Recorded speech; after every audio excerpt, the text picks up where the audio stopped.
দেখতে পাওয়া যাচ্ছে কিছু? হ্যাঁ স্যার। হ্যাঁ স্যার। হ্যাঁ স্যার, দেখা যাচ্ছে স্যার। হুম। দেখো এই সিলেবাসটা দেখো, এই যে বেসিক ম্যাথামেটিক্যাল কনসেপ্টস, এইটা আমরা অনেকটাই আলোচনা করে ফেলেছি। আর যাদের কিছু কিছু অসুবিধা হচ্ছে সেটা আমি পরপর করে করিয়ে দেবো। মানে আসলে আমি ওই তোমাদের জুনিয়রদের সেকেন্ড সেমিস্টারে ম্যাথামেটিক্স পার্টটা পড়িয়েছি, আমি শুধু ফাংশন পার্টটাকে পড়িয়েছিলাম। ফাংশন পার্টটাকে পড়িয়ে লাস্ট 4টে ক্লাসে ওদের কীভাবে ম্যাথামেটিক্যাল ফাংশনের প্লট আঁকতে হয় সেগুলোকে শেখাচ্ছি আর কি। হ্যাঁ, সেগুলো এবারে এই যে ম্যাক্সিমাম মিনিমাম ইন্টিগ্রাল ইত্যাদিগুলো তোমরা যদি ইন্টারেস্টেড থাকো বাকি পার্টগুলোর জন্য আর কি। হ্যাঁ, সেই পার্টগুলো আমরা আগে এইগুলো নিয়ে একবার দুবার আলোচনা বা পরীক্ষা নিয়ে নিয়েছিলাম, কিন্তু কারা নতুন এসে তাদের জন্য বলছি আর কি। যে বেসিক ম্যাথামেটিক্যাল কনসেপ্টসগুলো, সেটা এখানেও আমাদের তো কিছুটা সময় থাকে, সেখানেও কিছুটা আলোচনা হয়ে যেতে পারে। আর কিছু জিনিস মানে ধরো ফাংশনটা অলরেডি পড়িয়ে দিয়েছি, ম্যাক্সিমা বা মিনিমা, ইন্টিগ্রালস, ভেক্টরস, ম্যাট্রিসেস, হ্যাঁ, ডিটারমিনেন্টস ইত্যাদিগুলো, বা অর্ডিনারি ডিফারেনশিয়াল ইকুয়েশনস, এই যে জিনিসগুলো, আর elementary statistics and probability theory, এই যে পার্টগুলো আছে, এই যে এলিমেন্টারি স্ট্যাটিস্টিক্স মানে এই যে পার্টগুলো আসলে তোমাদের ওই আগের সেমিস্টারে যে mathematics and statistics for chemist ছিল সেই পাঠের মধ্যে এগুলো আলোচনা হয়ে গেছে আর কি। মানে আমরা মানে অলরেডি যারা পড়েছিল টড়েছিল তাদেরকে একটু বলে টলে দিয়েছিলাম আর কি পুরো জিনিসগুলোকে। তোমরা পরীক্ষাও দিয়ে নিয়েছো, কিন্তু যারা ওই পাঠটাকে নাও নি তাদের হয়তো এইগুলো নিয়ে একটু স্টিল সমস্যা থাকতে পারে আর কি।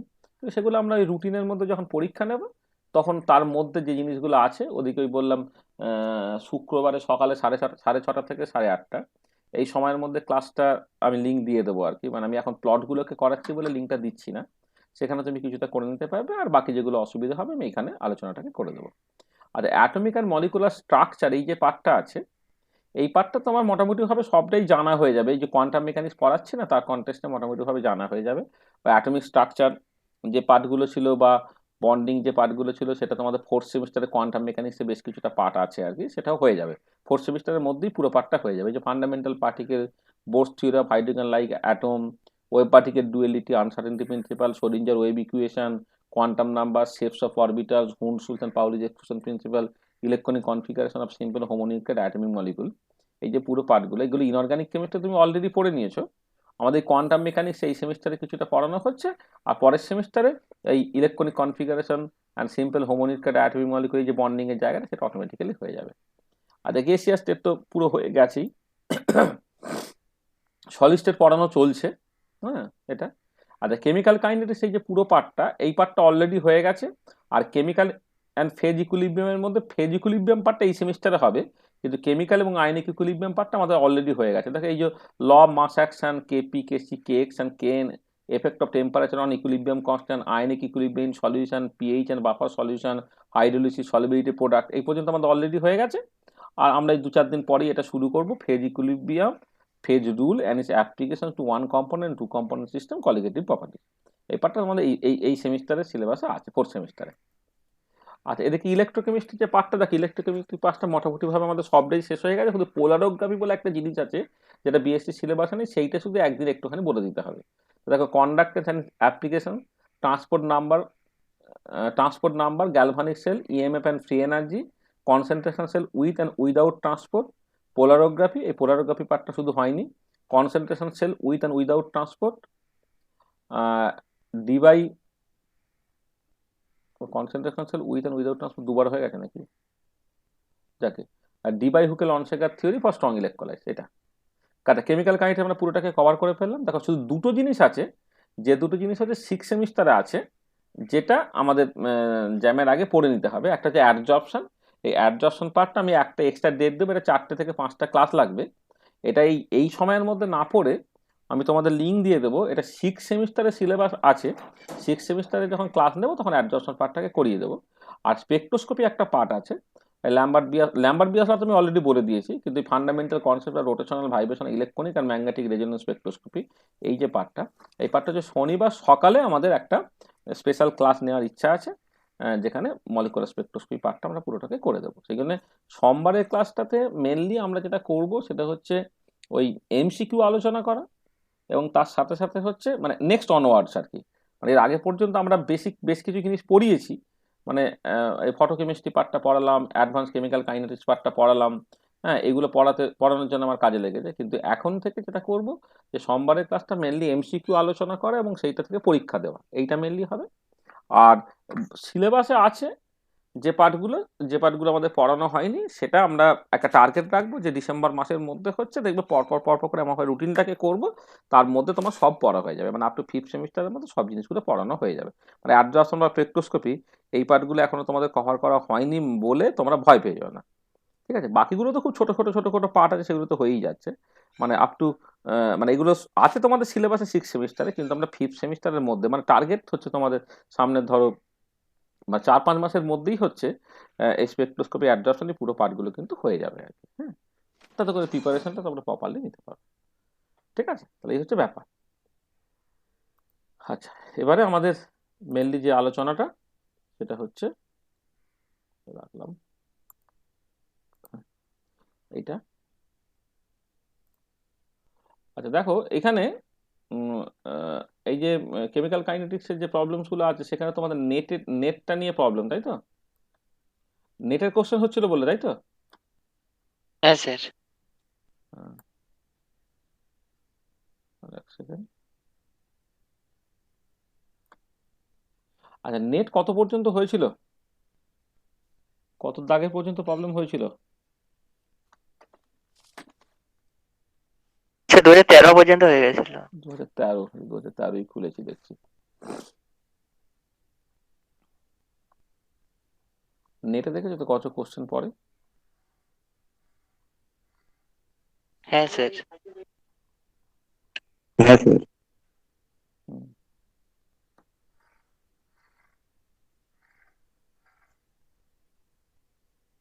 আচ্ছা, তোমাদের 2013 যদি হয়ে যায়, তাহলে কত দাগ পর্যন্ত হয়ে গেছে বলো? 42-43? হ্যাঁ স্যার। স্যার আমার 2012 সালে স্যার একটা প্রবলেম ছিল। হ্যাঁ, আমি ঠিক আছে, আস্তে আস্তে আসছি। অ্যাকচুয়ালি বইয়ে যে আছে স্যার ওর সাথে এই পিডিএফটার দাগগুলো মিলছিল না স্যার, আমি বই দেখে করেছিলাম। আচ্ছা আচ্ছা, এটা কোশ্চেনটা বললেই হবে, মানে ওই লেখা আছে তো, মানে তোমার ওই নেট জুন 2013 কি হ্যানা ত্যানা এইভাবে তো লেখা আছে। হ্যাঁ বইয়ের স্যার। সাথে মিলবে না, কারণ বইয়ের সাথে ওই বেশ কিছু তোমার সারফেস কেমিস্ট্রির প্রবলেম, সেটা হচ্ছে নেটে পড়েছিল, সেগুলো দেয়া ছিল। আর এটা যেহেতু কেমিক্যাল কাইনেটিক্সের ক্লাসটা হচ্ছে, তাহলে ওই সারফেস কেমিস্ট্রির বেশ কিছু কোশ্চেন এখান থেকে যে বাদ দিয়ে দেওয়া আছে আর কি, সেই জন্য পুরোপুরি হয়তো মিলছে না। হ্যাঁ বলো, হ্যাঁ স্যার, মানে এখানে কিছু কিছু কোশ্চেন অমিট আছে স্যার। হ্যাঁ, অমিট আছে, মানে ওই যে ওই কোশ্চেনগুলো হচ্ছে কেমিক্যাল কাইনেটিক্সের কোশ্চেন নয়, ওগুলো সারফেস কেমিস্ট্রির কোশ্চেন। হ্যাঁ স্যার, হ্যাঁ হ্যাঁ, সারফেস দেখলাম স্যার। কেমিস্ট্রিতে, হ্যাঁ, যেমন বিএসসি সিলেবাসে ওই অ্যাডজর্পশন বলে আলাদা আছে, কিন্তু নেটের সিলেবাসে হচ্ছে সারফেস কেমিস্ট্রি বলে একটা পার্ট আছে আর কি, যেখানে তোমার ওই অ্যাডজর্পশন, কলয়েড, এই পুরো পার্টগুলো একসাথে করা আছে আর কি, সেই পার্টটা বা ক্যাটালিসিস, এই পার্টগুলো একসাথে ছিল। হ্যাঁ বলো, তাহলে তোমাদের মানে দাগ নম্বর যদি না মেলে, তাহলে ওই নেট কত, মানে কত সালের নেট, মানে 2013 পর্যন্ত বলো, কোনো অসুবিধা আছে কিনা এটাকে বলে নি, শুনে নি প্রথমে। দু হাজার না তেরোর স্যার নেই। নেট পর্যন্ত কোনো অসুবিধা নাই, তাই তো? না স্যার। তাহলে 2012 থেকে বলছো, তাই তো? হ্যাঁ আর দু স্যার, হাজার স্যার দু বারোর হাজার বারো কতটা, 52টা একটু বুঝতে পারছি না স্যার, 52টা। মানে প্রবলেমটা একটু বলো, 2012 কি জুন, কি কোশ্চেনটা পড়ো, হ্যাঁ স্যার, হ্যাঁ। আচ্ছা স্যার। কোশ্চেনটা পড়ো একটুখানি। ওই যে sir, consider the following first order consecutive reaction, the rate constant for each step দাঁড়াও, given above the consider arrow. The following, আচ্ছা বুঝতে পেরেছি, এই যে, হ্যাঁ দেখো, এই যে প্রবলেমটা বলছে যে consider the following first order consecutive reactions, the rate constant in second inverse unit for each step is given above the arrow, বলে তোমার দেখো এই যে পি থেকে কিউ থেকে আর হচ্ছে ইত্যাদি ইত্যাদি করে তোমার এই যে মানে রেট কনস্ট্যান্টগুলো, রিলেটিভ ভ্যালুগুলো বলে দেওয়া আছে। এবার যে steady step approximation can be applied to, কখন তুমি স্টেডি স্টেপ অ্যাপ্রক্সিমেশনটাকে ইউজ করতে পারবে আর কি, এইটা নিয়ে গিয়ে তোমার কথাবার্তা বলেছে। এবারে তোমার যেগুলো দেওয়া আছে দেখো, মানে চারটে অপশন, এ অনলি, 2 নম্বর অপশন আছে সি অনলি, 3 নম্বর অপশন আছে বি অ্যান্ড সি অনলি, আর 4 নম্বর অপশন আছে এ অ্যান্ড ডি অনলি। হুম, তাহলে এখানে আমরা উত্তরটাকে ডিটাকে ঠিক করেছি, তাই তো? তাই তো? হুম হ্যাঁ হ্যাঁ স্যার, হুম। হ্যাঁ। এবারে এটা কি তোমার লজিকটা বুঝতে পারা যাচ্ছে না? হ্যাঁ স্যার, একটু মানে অসুবিধা হচ্ছিল, ওই জন্য আচ্ছা স্যার আমি বুঝতে পারলাম। আচ্ছা, দেখো এর যে লজিকগুলো কোথায় দাঁড়িয়ে আছে।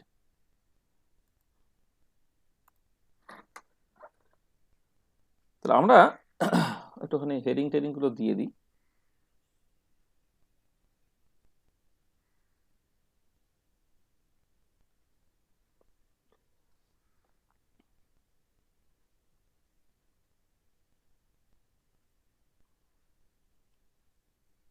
যেমন 2022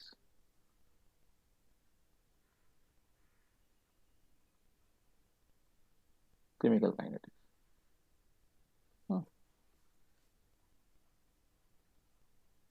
ডেট হচ্ছে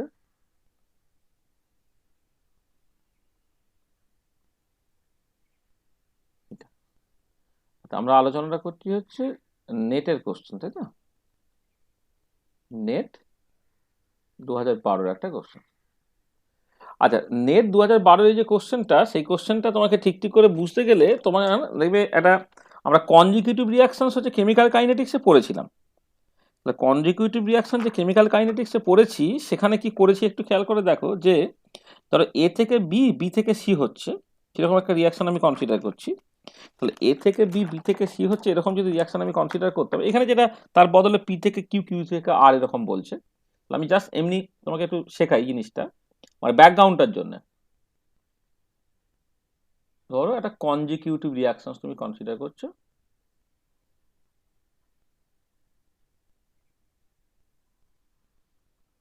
কনজিকিউটিভ রিয়াকশন এ থেকে বি হচ্ছে, বি থেকে সি হচ্ছে, এই রেট কনস্ট্যান্ট ধরো K1, এই রেট কনস্ট্যান্ট হলো K2, ঠিক আছে? আচ্ছা, এবারে জাস্ট এইটুকু খেয়াল করো যে এ থেকে সরাসরি সি যাচ্ছে না, এ থেকে ভায়া বি সি হচ্ছে। এবারে এই যে ইকুইলিব্রিয়াম রেট কনস্ট্যান্ট গুলো K1 এবং K2, তাদের রিলেটিভ ভ্যালু কি, তার উপরে নির্ভর করে তুমি এ, বি এবং সি তাদের কনসেন্ট্রেশন প্রোফাইল গুলো পেয়েছিলে। সেটা দেখো আমরা করেছিলাম। মানে একটু খেয়াল করো যে এই ছবিগুলো তোমার মনে পড়ছে কিনা দেখো,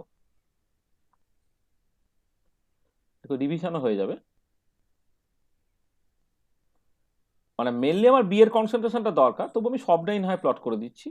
এটা এ এর কনসেন্ট্রেশন প্রোফাইল, বি অথবা সি, এটাকে প্লট করছি উইথ রেসপেক্ট টু টি। হ্যাঁ, এটা প্লট করছি, ঠিক আছে?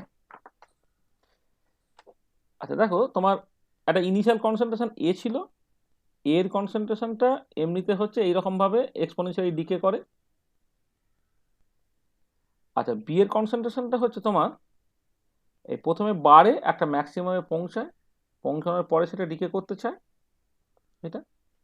আর সি এর কনসেন্ট্রেশনটা একটা সার্টেন মানে টাইমের পর থেকে গিয়ে এইরকম করে একটা গিয়ে একটা সিগময়েড কার্ভের থ্রু দিয়ে এরকম ভাবে যায়, ঠিক আছে? এই যে টাইমটা, এই টাইমটা ছিল হচ্ছে তোমার ইন্ডাকশন টাইম এটা। তাহলে এই এই নিচেরটা হচ্ছে এর কনসেন্ট্রেশন প্রোফাইল, এটা হচ্ছে বি এর কনসেন্ট্রেশন প্রোফাইল, এটা হচ্ছে সি এর কনসেন্ট্রেশন প্রোফাইল। এই যে নর্মাল রাস্তাটা ছিল। তাহলে বিটা হচ্ছে এই পার্টিকুলার কেসে একটা ইন্টারমিডিয়েট, তুমি ভাবতে পারো যে বিটা তার যে মানে তার কনসেন্ট্রেশনটা প্রথমে কম ছিল, সেটা আস্তে আস্তে বাড়ছে একটা ম্যাক্সিমামে পৌঁছে তারপর কমছে। তাহলে এই যে কেসটা, এটা হয় হচ্ছে যখন K1 আর K2 মোরাললেস একই, এবং এখানে তুমি দেখতে পাচ্ছ যে এখানে কিন্তু কোনো রকম ভাবেই তুমি DB by DT always zero এটা বলতে পারছো না। তাহলে এই পার্টিকুলার কেসে তুমি জাস্ট যে কোনো টাইমে বি এর কনসেন্ট্রেশন সময়ের সাথে সাথে পাল্টাচ্ছে না, এটা কিন্তু বলতে পারছো না। কারণ প্রথমে ওটা বাড়ছে, ডিবি বাই ডিটি প্রথমে পজিটিভ, এই ম্যাক্সিমা যখন গেল তখন জিরো হলো, তারপর সেটা নেগেটিভ হয়ে গেল। তাহলে K1 মোরাললেস ইকুয়াল টু K2 করে তার ছবিটা এই ধরনের দেখতে। আচ্ছা, এবারে এই পার্টিকুলার কেসে যখন ডিবি বাই ডিটি তুমি জিরো করতে পারলে না অলওয়েজ, অর্থাৎ বি এর বা intermediate concentration through out constant রইল না, সেই যে কেসটা, সেখানে স্টেডি স্টেপ অ্যাপ্রক্সিমেশন তুমি ইউজ করতে পারবে না। আর স্টেডি স্টেপ অ্যাপ্রক্সিমেশন কি বলে না, স্টেডি স্টেপ অ্যাপ্রক্সিমেশন তোমার মেকানিক্যালি যেভাবে ব্যবহার করেছো, তাতে হচ্ছে যে intermediate concentration with time change হওয়া চলবে না, অর্থাৎ ডিবি বাই ডিটিটা তোমার বেসিক্যালি জিরো হতে হবে। আর এবারে দেখো, যদি K1টা মাঝ গ্রেটার দেন K2 হয়, K1টা মাঝ গ্রেটার দেন K2 হলে কি হচ্ছে না, এটা খুব কুইকলি জিরোর দিকে চলে যাচ্ছে, মানে এ ডিসঅ্যাপিয়ার করছে with the rate constant K1। তাহলে এখানে এ যেটা ইনিশিয়ালি স্মল এ ছিল, তার কনসেন্ট্রেশন খুব তাড়াতাড়ি তোমার বেসিক্যালি জিরোর দিকে চলে যাওয়ার চেষ্টা করছে, খুব তাড়াতাড়ি জিরোর দিকে চলে গেল। আচ্ছা, বি এর কনসেন্ট্রেশনটা ঠিক একই রকম করে, বি এর কনসেন্ট্রেশনটা ঠিক একই রকম করে খুব তাড়াতাড়ি সেটা ম্যাক্সিমামে পৌঁছে যাওয়ার চেষ্টা করবে। এটা এবারে বি এর কনসেন্ট্রেশনটা মানে বিটা ভাঙছে কি দিয়ে ভাই রেট কনস্ট্যান্ট K2, বিটা এখানে পৌঁছে যাওয়ার পরে ভীষণ স্লোলি সে ডিকে করছে, ভীষণ স্লোলি ডিকে করছে। আর সিটা এ থেকে বি তৈরি হয়ে গেল, এবারে বি থেকে সি আসবে, তার জন্য একটা সার্টেন টাইম যেমন লাগবে। লাগার পরে কি দেখো যে মানে বি থেকে যেহেতু সিটা তোমার আলটিমেটলি তৈরি হচ্ছে, তাহলে সি এর কনসেন্ট্রেশন এখন স্লোলি আস্তে আস্তে আস্তে আস্তে আস্তে বাড়তে থাকবে। এটা তাহলে এইখানে হচ্ছে তোমার এ এর কনসেন্ট্রেশন প্রোফাইল, এটা বি এর কনসেন্ট্রেশন প্রোফাইল, এটা হচ্ছে তোমার সি এর কনসেন্ট্রেশন প্রোফাইল। তাহলে যখন K1টা মাঝ গ্রেটার দেন K2, তখন তার করসপন্ডিং ছবিটা হচ্ছে এই ধরনের দেখতে। আচ্ছা, থার্ড কেসে একে টি প্লট করা হচ্ছিল। থার্ড কেসে ওই একই রকম করে আমি একটা ছবি আঁকবো, কিন্তু ইন দিস কেস তোমার K2টা মাঝ গ্রেটার দেন K1, অর্থাৎ সেকেন্ড স্টেপে রেট কনস্ট্যান্টটা বেশি দেন ইনিশিয়াল রেট কনস্ট্যান্ট। তাহলে এটা এ থেকে শুরু হয়েছিল, তাহলে এই যে পার্টটা দেখো, এই পার্টটা তখন কি হচ্ছে, স্লোলি ডিকে করছে, এটা স্লোলি ডিকে করছে এটা। আচ্ছা, বিটা কি হচ্ছে, মানে এ থেকে বি যে যাচ্ছে এই রেট কনস্ট্যান্টটা খুব কম হয়ে যাওয়ার জন্য এ থেকে বি স্লোলি আসছে, আর বি যতটুকু তৈরি হচ্ছে স্লোলি সে কিন্তু সঙ্গে সঙ্গে ডিসঅ্যাপিয়ার করে যাচ্ছে, কারণ K2টা খুব বেশি। এখানে বি এর কনসেন্ট্রেশন প্রোফাইলটা কি হচ্ছে, সে প্রায় বাড়া স্কোপই পাচ্ছে না, যতটুকু তৈরি হচ্ছে ততটুকু ডিকে করে করে চলে যাচ্ছে।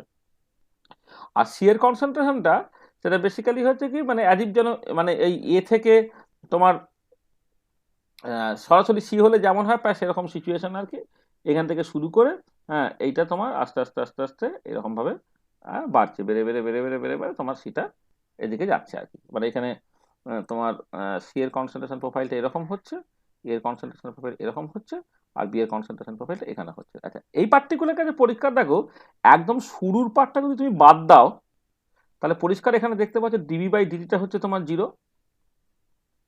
আর এই পার্ট মানে বি এর কনসেন্ট্রেশনটা এফেক্টিভলি সময়ের সাথে সাথে প্রায় চেঞ্জ হচ্ছে, সেটা কনস্ট্যান্ট আছে। আর এই পার্টিকুলার কেসেও তাই, এই যে শুরুর টাইমটা এটা খুব তাড়াতাড়ি হয়ে যাবে আর কি, সেই পার্টটা বাদ দিলে মানে এক্সেপ্ট দ্য ইনিশিয়াল টাইম, এক্ষেত্রেও কিন্তু dB/dtটা তোমার মোরালেস ইকুয়াল টু 0, মানে এটা অ্যাপ্রক্সিমেটলি তুমি 0 ভাবতে পারো, অ্যাপ্রক্সিমেটলি 0 ভাবতে পারো। আর স্টেডি স্টেপ অ্যাপ্রক্সিমেশনে কি করা হয়, যে ইন্টারমিডিয়েট যেটা, সেই ইন্টারমিডিয়েটটার জন্য ধরে নেওয়া হয় যে তার কনসেন্ট্রেশন ওই টাইম চেঞ্জ হচ্ছে না, তখন তুমি স্টেডি স্টেপ অ্যাপ্রক্সিমেশন ইউজ করতে পারবে। তাহলে এই দুটো কেসে you can use the steady state approximation। আগের ক্ষেত্রে তুমি স্টেডি স্টেট অ্যাপ্রক্সিমেশনটা ইউজ করতে পারবে না।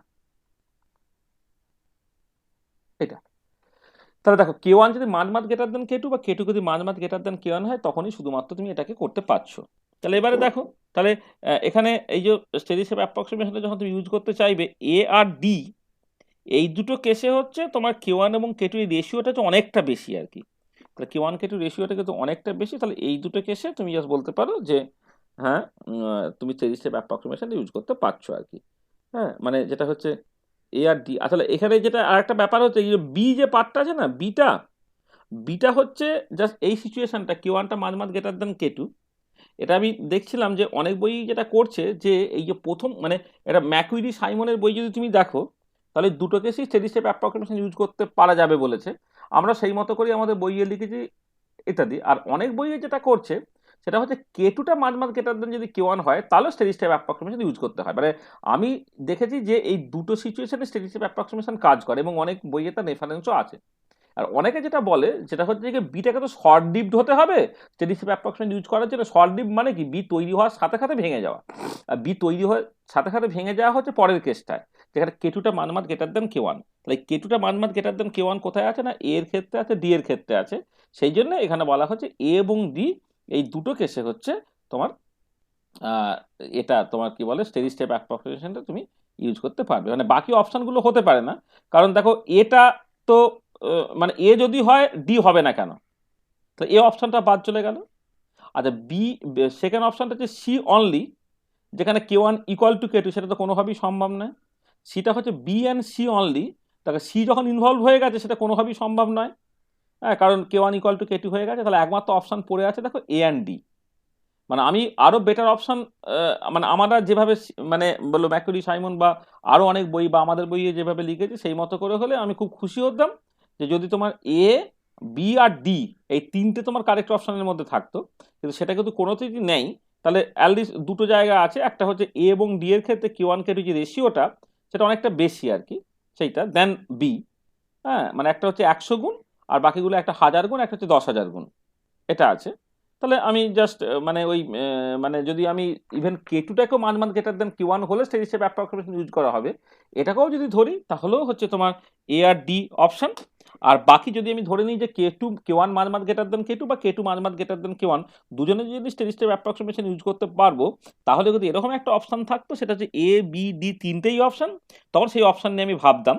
এখন যদি সেটা নেই, বাকি যে তিনটা অপশন মানে সিটা যেখানে ইনভলভ আছে সেটাকে হওয়া সম্ভবই নয়, কারণ সিটা মানে অপশন সি যেটা মানে অপশন মানে যে 3 নম্বর মানে সি মানে বলছি যে কোশ্চেনে যে 3 নম্বর অপশন যেটা সিটা, সেটা কোনোভাবে হতেই পারে না যখন এই পার্টিকুলার কেসে K1 = K2। একটু ধরতো।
হ্যাঁ, হ্যালো। হুম, দেখো বোঝা গেল তাহলে পুরো ব্যাপারটা।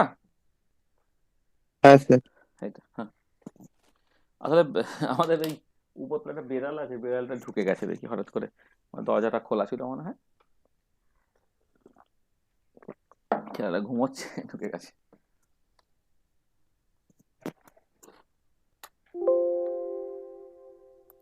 হুম,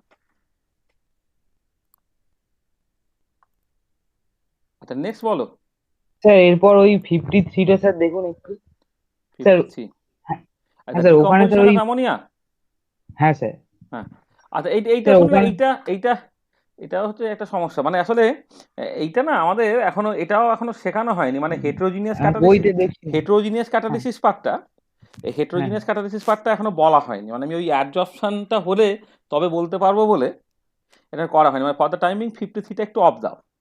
এই যে ল্যাংমোর হিনসেটের মেকানিজম আর ল্যাংমোর হ্যাঁ রিডেল স্যার মেকানিজম বলে হেটেরোজিনিয়াস ক্যাটালিসিস দুটো হ্যাঁ মেকানিজম আছে, যেটা আমাদের বইয়ে ইরেডিউসিবল মেকানিজম হ্যাঁ, হ্যাঁ আমাদের বইয়ে খুব ভালো করে দেওয়া আছে, তুমি দেখতে পাবে। কিন্তু আমাদের ওই অ্যাডজর্পশনটা না হলে, মানে পার্টিকুলারলি ল্যাংমোর অ্যাডজর্পশন আইসোটোপটা না হলে হেটেরোজিনিয়াস ক্যাটালিসিস বোঝা যাবে না বলে আমরা হেটেরোজিনিয়াস ক্যাটালিসিস পার্টটা এখনো বলিনি। ওটা একটুখানি ওয়েট করো, তখন এটা কোশ্চেনটাকে দাগ দিয়ে রাখো, যখন আমরা ওই আচ্ছা অ্যাডজর্পশনটা পড়বো ঠিক তার আছে সাথে এটাকে বলে দেবো। হ্যাঁ, ঠিক আছে এইটা হ্যাঁ। নেক্সট নেক্সট কোনটা? স্যার একটা কোশ্চেন ছিল না, if the concept of half life generalize to quaternary life, sir ওটা একটু দেখো। হ্যাঁ, হ্যাঁ স্যার এটা, আচ্ছা এইটা হ্যাঁ। স্যার এটা অ্যান্সার কি স্যার ln k/4 হবে? আচ্ছা দেখে নিচ্ছি, একটুখানি দেখে নিচ্ছি। হ্যাঁ, মানে এটা কি মানে ln4/k আছে, এটা k/4 হবে বলছিস?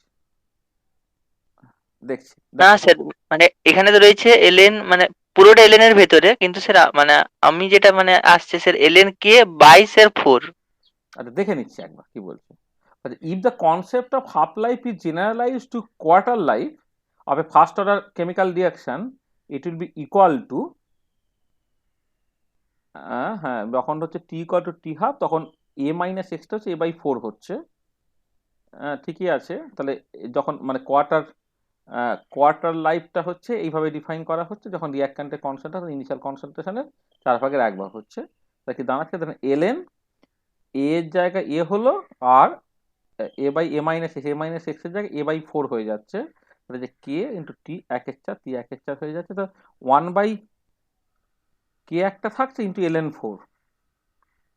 হ্যাঁ স্যার, ওটাই বলছিলাম। হ্যাঁ হ্যাঁ, এটা আছে মানে 1/কে ইন্টু ln4, এটা বলছো তো? হ্যাঁ স্যার। হ্যাঁ ওটাই হবে 1/কে ইন্টু ln4, এখানে এটা টাইপোগ্রাফিক্যাল এরারটা আছে আর কি, এটা 1/কে ইন্টু ln4 হবে। সবার জন্য করে দিই একটুখানি,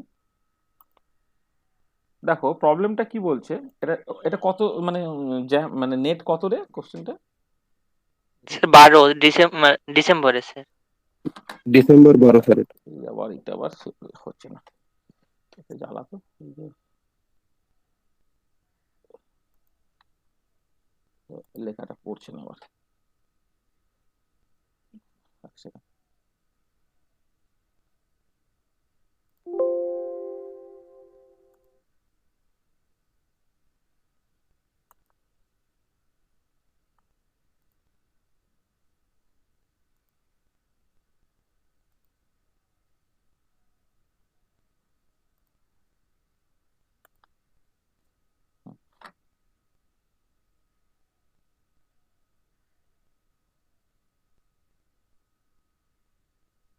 হ্যাঁ, এটা নেট ডিসেম্বর 12, নেট ডিসেম্বর 12। আগেরটা ছিল নেট কত ছিল আগেরটা? নেট ডিসেম্বরই ছিল নাকি আগেরটা? হ্যাঁ স্যার, ওটাও 12 স্যার ডিসেম্বর। হুম, এটাও ডিসেম্বর ছিল। আচ্ছা দেখো, নেট ডিসেম্বর 12-এ একটা প্রবলেমও বলেছে যে আমি হাফ লাইফ টাইমটা খুব পপুলার একটা টার্ম, যেটা আমরা ইউজ করে আসি। এবারে বলা হচ্ছে এই যে কনসেপ্ট অফ হাফ লাইফ টাইমটা তুমি কোয়ার্টার লাইফ টাইম, আমরা আসলে পড়ার সময় এরকম প্রচুর পড়েছি, T3/4 T1/4 ইত্যাদি ইত্যাদি, এই ধরনের কনসেপ্ট আমরা প্রচুর পড়েছি আর কি। হ্যাঁ, তাহলে সেইখান থেকে তুমি যে ব্যাপারটাকে করবে সেটা হচ্ছে যে তোমার যে যদি ফার্স্ট অর্ডার কাইনেটিক্স ওবে করে, মানে এরকম একটা সিচুয়েশন ধরো কনসিডার করছি, একটা রিয়াক্ট্যান্ট থেকে তুমি একটা প্রোডাক্টে গেলে, রেট কনস্ট্যান্ট হচ্ছে কে, তাহলে মানে মানে ফার্স্ট অর্ডার রিয়াকশন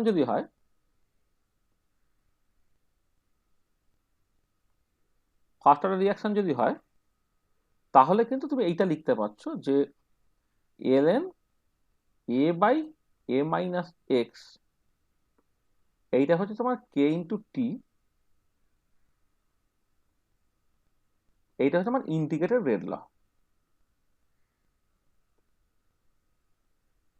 রেট ল, আচ্ছা যেখানে হচ্ছে যখন t ইকুয়াল টু 0 তুমি রিয়াক্ট্যান্টের কনসেপ্টটা এ ধরো, আর একটা পার্টিকুলার টাইম রিয়াক্ট্যান্টের কনসেপ্টটা a-x ধরো, তাহলে এই জিনিসটা দাঁড়াচ্ছে। তাহলে এখান থেকে দেখো টিটা তুমি পেয়ে যাচ্ছ কত, 1/k ln a/a-x, এ পর্যন্ত ঠিক আছে। আর এবারে বলা হচ্ছে যে যখন a-xটা তোমার বেসিক্যালি a/4 হচ্ছে, মানে রিয়াক্ট্যান্টের যে মানে একটা সার্টেন টাইমে রিয়াক্ট্যান্টের কনসেন্ট্রেশন যেটা প্রেজেন্ট আছে সেটা a/4 হচ্ছে, তখন টিটাকে আমি নাম দিচ্ছি হচ্ছে T1/4, এটা ঠিক আছে। তা যদি হয় তাহলে দেন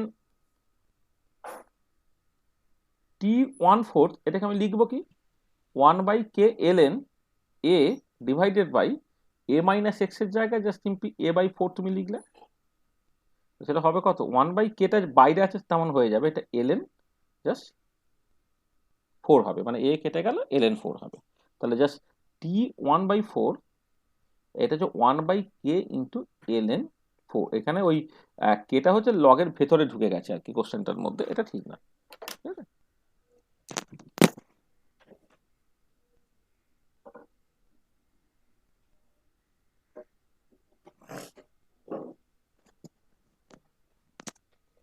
ঠিক আছে তো? হ্যাঁ স্যার। হ্যাঁ, কোশ্চেনটার মধ্যে ওই একটুখানি ভুল আছে, এটা ঠিক করে নেবে আর কি।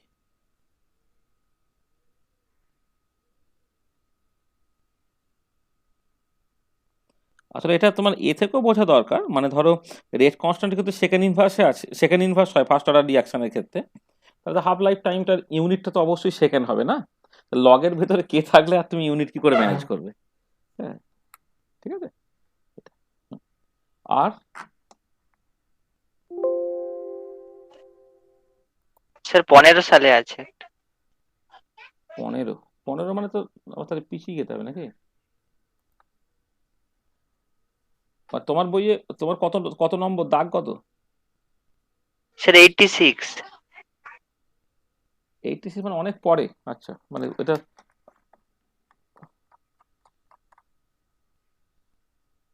এর মাঝে কিছু নেই? 86 কোথাকার 86 গো? মানে এই কোশ্চেনটা করো নাই? মানে মানে এই মানে কোথা থেকে করেছো? স্যার বইয়ে। ও, বইয়ের 86 পড়লে হবে না, মানে এটা ঠিক করে বলো, মানে পরপর করে কি আছে।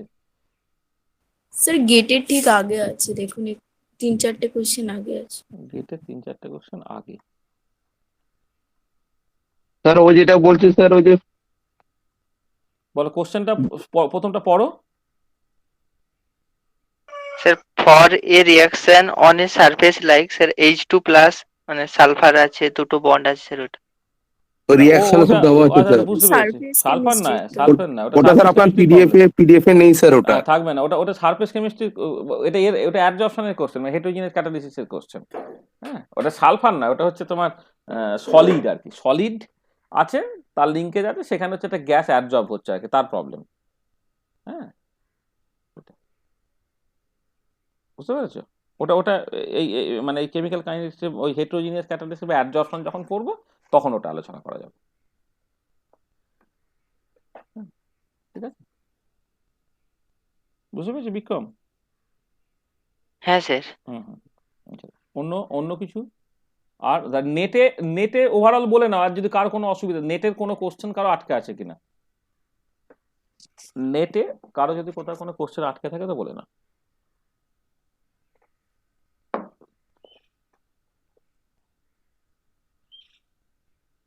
নেটে আর কারো কোনো কোশ্চেন আটকে আছে? না স্যার বাকিগুলো হয়ে গেছে। কিন্তু বাকিদের স্যার কথা হয়ে জিজ্ঞেস গেছে। করছি, সবার কথা না জিজ্ঞেস স্যার, করছি। না স্যার হয়ে গেছে, হয়ে গেছে। না স্যার আর নেই স্যার। হুম। হ্যাঁ স্যার। এই বেহালা, বেহালা সেলিব্রিটি আছিস?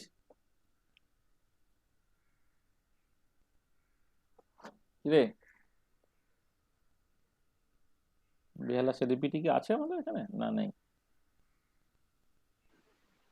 আছি স্যার। হ্যাঁ, তো কি তোর নেটে কিছু আটকে আছে?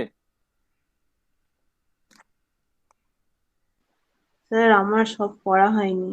হ্যাঁ, তা কেন হবে? তুই যে ফাঁকি মারছে, আমি কেন তোকে টার্গেট করে, বুঝতে পারছিস তো? তুই লেখাপড়া করছিস না স্যার মানে। অসুস্থ ছিলাম তো স্যার। হ্যাঁ, কি? বল বল।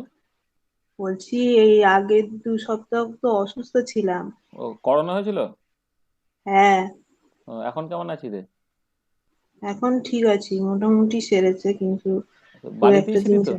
বাড়িতেই ছিলি তো? হ্যাঁ, বাড়িতেই ছিলাম। সাবধানে থাকবি, ওই একটুখানি মানে মশলাদার খাবার খাবি না, হালকা খাবার, যতটা বেশি সম্ভব জল খাবি।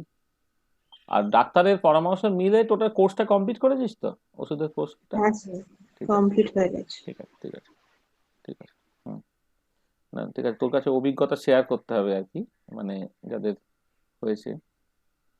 হুম, বলো, বাড়ির সব বাকিদেরও হয়ে গিয়েছিল? হ্যাঁ স্যার, আমার লাস্টে হয়েছে, আমি তো বেরোই না। বাবার হয়েছিল, দিয়ে ওখান থেকে মায়ের হয়েছে, দিয়ে আমার হয়েছে। মানে কাউকে হসপিটালাইজ করতে হয়েছিল নাকি? না না। যাক, খুব ভালো হয়েছে, খুব ভালো ব্যাপার। এই করে, হুম, ঠিক আছে, বাহ ভালো। ঠিক আছে, তাহলে আর মনে কিছু করিস না বাবা। হ্যাঁ, এসব আমি ওই কাজ করিয়ে নেওয়ার জন্য এটা ওটা ঝাড়ি ফাড়ি, কিন্তু ভেবেচিন্তে বলা হয় না। হ্যাঁ বল, গেটে গেটে কার কি অসুবিধা এবারে বল, 2019 থেকে। স্যার গেটের 4-1টা কুল। একটা মানে ওই যে পরে বায়োমলিকুলার গ্যাস ফেজ রিয়াকশন, এটা? স্যার হ্যাঁ স্যার, হ্যাঁ স্যার। হ্যাঁ, দেখ, বলছে for a biomolecular gas phase reaction P plus Q থেকে R, the pre-exponential factor is 1 × 10⁻13 decimeter cube mole to the power -1 second to the power -1 the standard entropy of activation at 25 degree centigrade is করে তোকে বের করতে বলেছে, ঠিক আছে? তাহলে দেখো পি এক্সপোনেনশিয়াল ফ্যাক্টর তোমাকে বলে দিয়েছে, সেইখান থেকে তোমাকে বের করতে বলছে স্ট্যান্ডার্ড এন্ট্রপি অফ অ্যাক্টিভেশন। আর এইটার জন্য তোকে যে ইকুয়েশনটা তোকে ইউজ করতে হবে সেই ইকুয়েশনটা হচ্ছে তোর এই যে ট্রানজিশন স্টেট থিওরি আমরা করালাম না, তার যে থার্মোডাইনামিক অ্যাপ্রোচ, সেখান থেকে আইরিং ইকুয়েশনের কথা বলেছিলাম, মনে আছে? হ্যাঁ স্যার। হুম, তাহলে আইরিং ইকুয়েশনটা কি ছিল? সেকেন্ড আমি এখানে আসি,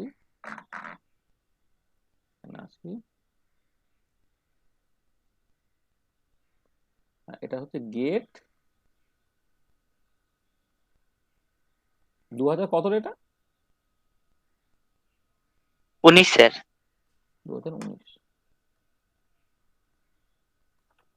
আচ্ছা, এইটা সলভ করার জন্য তাহলে দেখো আমার ট্রানজিশন স্টেট থিওরি আমরা পড়েছিলাম।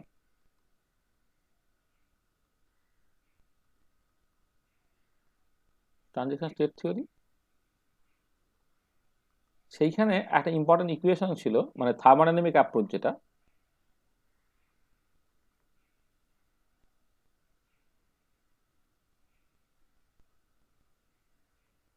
সেখানে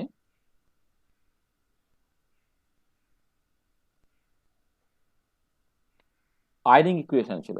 আইরিং ইকুয়েশনটা মনে আছে?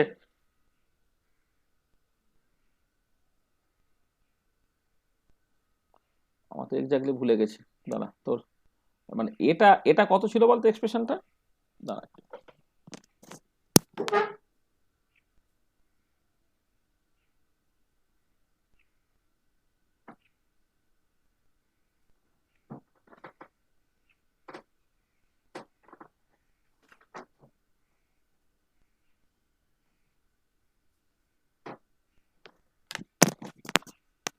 কি রে তোদের ওই খাতা লেখা আছে না, কদিন আগে করালাম?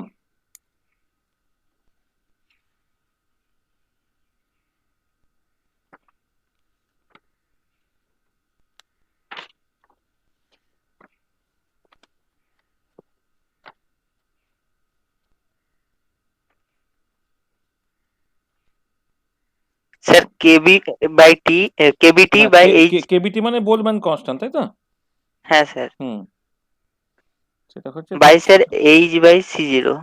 হুম, দাঁড়া, এটা হচ্ছে তোর মানে এটা আমি মানে বেসিক্যালি যেটা কথা হচ্ছে যে আইরিং ইকুয়েশনটা এইরকম ভাবে লেখা হয়, মানে প্রথমে তোর কেটা যদি তুই লিখিস, কেটা হ্যাঁ, কেটা দিয়ে মানে আইরিং ইকুয়েশন অ্যাজ এ হোল তো কে দিয়ে শুরু ছিল, কে ছিল হচ্ছে কেবি টি বাই এইচ, মানে এই কেটা হচ্ছে বোলম্যান কনস্ট্যান্ট, এটা থাকে ই টু দি পাওয়ার একটা ডেল্টা এস ড্যাগার 0/r এরকম একটা পার্ট থাকে, আর ই টু দি পাওয়ার একটা 1 মাইনাস ডেল্টা এন ড্যাগার এরকম একটা টার্ম, আর E to the power minus E dagger by R T. এই হচ্ছিল তোর বেসিক্যালি, এটা হচ্ছে আইরিং ইকুয়েশন। আচ্ছা, এবারে এইটাকে তুমি জাস্ট যখন এ ইন্টু মানে আরইনএস ইকুয়েশনের মতো করে লিখবে, ই ড্যাগার বাই আর টি এরকম ভাবে লিখবে, যেখানে এটা হয়ে যাচ্ছে আমার পি এক্সপোনেনশিয়াল ফ্যাক্টর, তো সেই পি এক্সপোনেনশিয়াল ফ্যাক্টরটা তাহলে কি হয়ে গেল?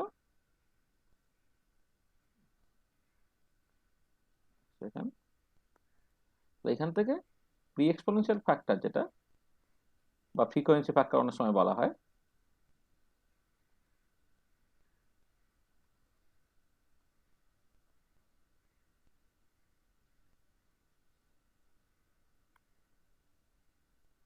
পি এক্সপোনেনশিয়াল ফ্যাক্টর এটা হয়ে যাচ্ছে তোমার KB T by H E to the power delta S dagger 0/r E to the power 1 minus delta N dagger. আচ্ছা, ডেল্টা এন ড্যাগারটা তুমি জানো যে রিয়াক্ট্যান্ট থেকে অ্যাক্টিভেটেড কমপ্লেক্স যাওয়ার জন্য টোটাল নাম্বার অফ মলিকুলস যে চেঞ্জটা হচ্ছে, মানে রিয়াক্ট্যান্ট থেকে আমি অ্যাক্টিভেটেড কমপ্লেক্সে যাব, তার জন্য তোমার কতগুলো এর চেঞ্জ মানে মলিকুলের চেঞ্জ হচ্ছে, মানে ইউনিমলিকুলার রিয়াকশন যদি হয় তাহলে একটা থেকে একটা হচ্ছে বলে ডেল্টা নিউটা তোমার 0 হয়ে যাবে। আর যদি তোমার এই রিয়াকশনটা কি রিয়াকশন বলেছে বলো তো, দেখলাম এই রিয়াকশনটা কি বলেছে, মানে বাইমলিকুলার গ্যাস ফেজ রিয়াকশন। তাহলে দেখো প্রথমে যে for bimolecular gas phase reaction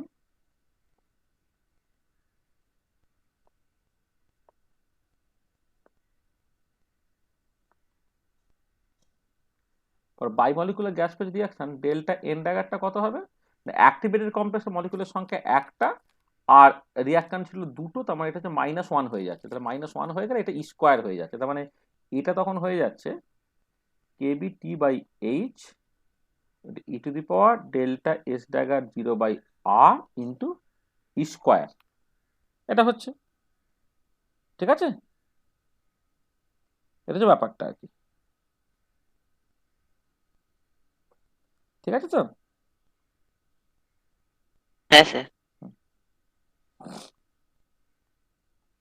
আচ্ছা, এবারে আমার কি কি দেওয়া আছে, দেওয়া আছে হচ্ছে তোমার পি এক্সপোনেনশিয়াল ফ্যাক্টর, এটা বলে দেওয়া আছে 1 × 10⁻13 ইউনিট আছে decimetre cube, mole inverse, second inverse, এটা আছে। আর তোমাকে বের করতে হবে স্ট্যান্ডার্ড এন্ট্রপি অফ অ্যাক্টিভেশন। আর স্ট্যান্ডার্ড কনসেন্ট্রেশন, আসলে স্ট্যান্ডার্ড কনসেন্ট্রেশনটা ওই মানে আমি যখন ডেরিভেশনটাকে করি স্ট্যান্ডার্ড কনসেন্ট্রেশন প্রথম থেকে না আমি জাস্ট একটা লিখে রাখতে পারতাম আর কি। স্ট্যান্ডার্ড কনসেন্ট্রেশনটা আমি ওই হয়তো ব্যবহার করিনি, কিন্তু স্ট্যান্ডার্ড কনসেন্ট্রেশনটা তোমার প্রথম থেকে ব্যবহার করলে এখানে C0টা 1 বলে এখানে ব্যবহার করা হয়নি আর কি, কিন্তু এখানে তোমার এই C0 একটা এক্সপ্রেশন দিয়ে দেওয়া আছে 1 মোল পার ডেসিমিটার কিউব, এরকম একটা এক্সপ্রেশন দিয়ে দেওয়া আছে। মানে অ্যাকচুয়ালি যেটা ইম্পর্টেন্ট পয়েন্ট না, এইখানে হচ্ছে এই C0 একটা থাকে, হ্যাঁ এইটা এখানে অ্যাকচুয়ালি ওই ইউনিটলেস করার জন্য একটা এই C0 থাকার কথা আর কি, এখানে একটা এই C0 থাকার কথা। হুম, এটা একটুখানি বলে রাখা ভালো আর কি, ঠিক আছে এইটা।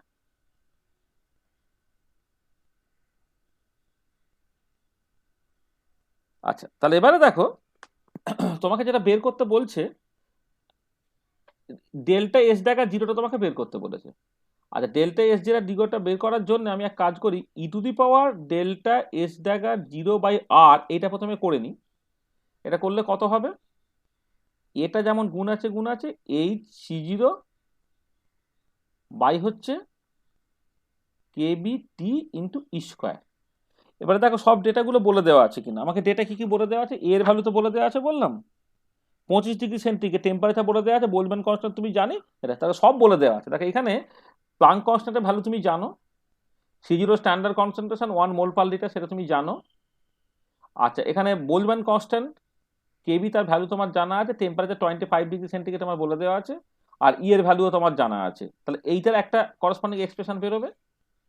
আর এবার এটাকে লগ নিয়ে নাও, লগ নিলে কি হচ্ছে ডেল্টা এস ড্যাগার বাই আর, ধর এইটাকে যদি আমি এক্স বলি এটা কত হবে ln x, আর এইখান থেকে ডেল্টা এস ড্যাগার 0 যেটা আমার দরকার সেটা কত পেয়ে যাচ্ছে তুমি আর ln x হয়ে যাচ্ছে। তাহলে তোমাকে ক্যালকুলেশন করে এই C0/kBT ইন্টু স্কোয়ার এই ভ্যালুটা তোমার বের করতে হবে, ধরে নাও সেটা হচ্ছে x, ঠিক আছে, তাহলে জিজ্ঞাসা চিহ্নটা লিখছি না, ধরে নাও সেটা হচ্ছে তোমার x।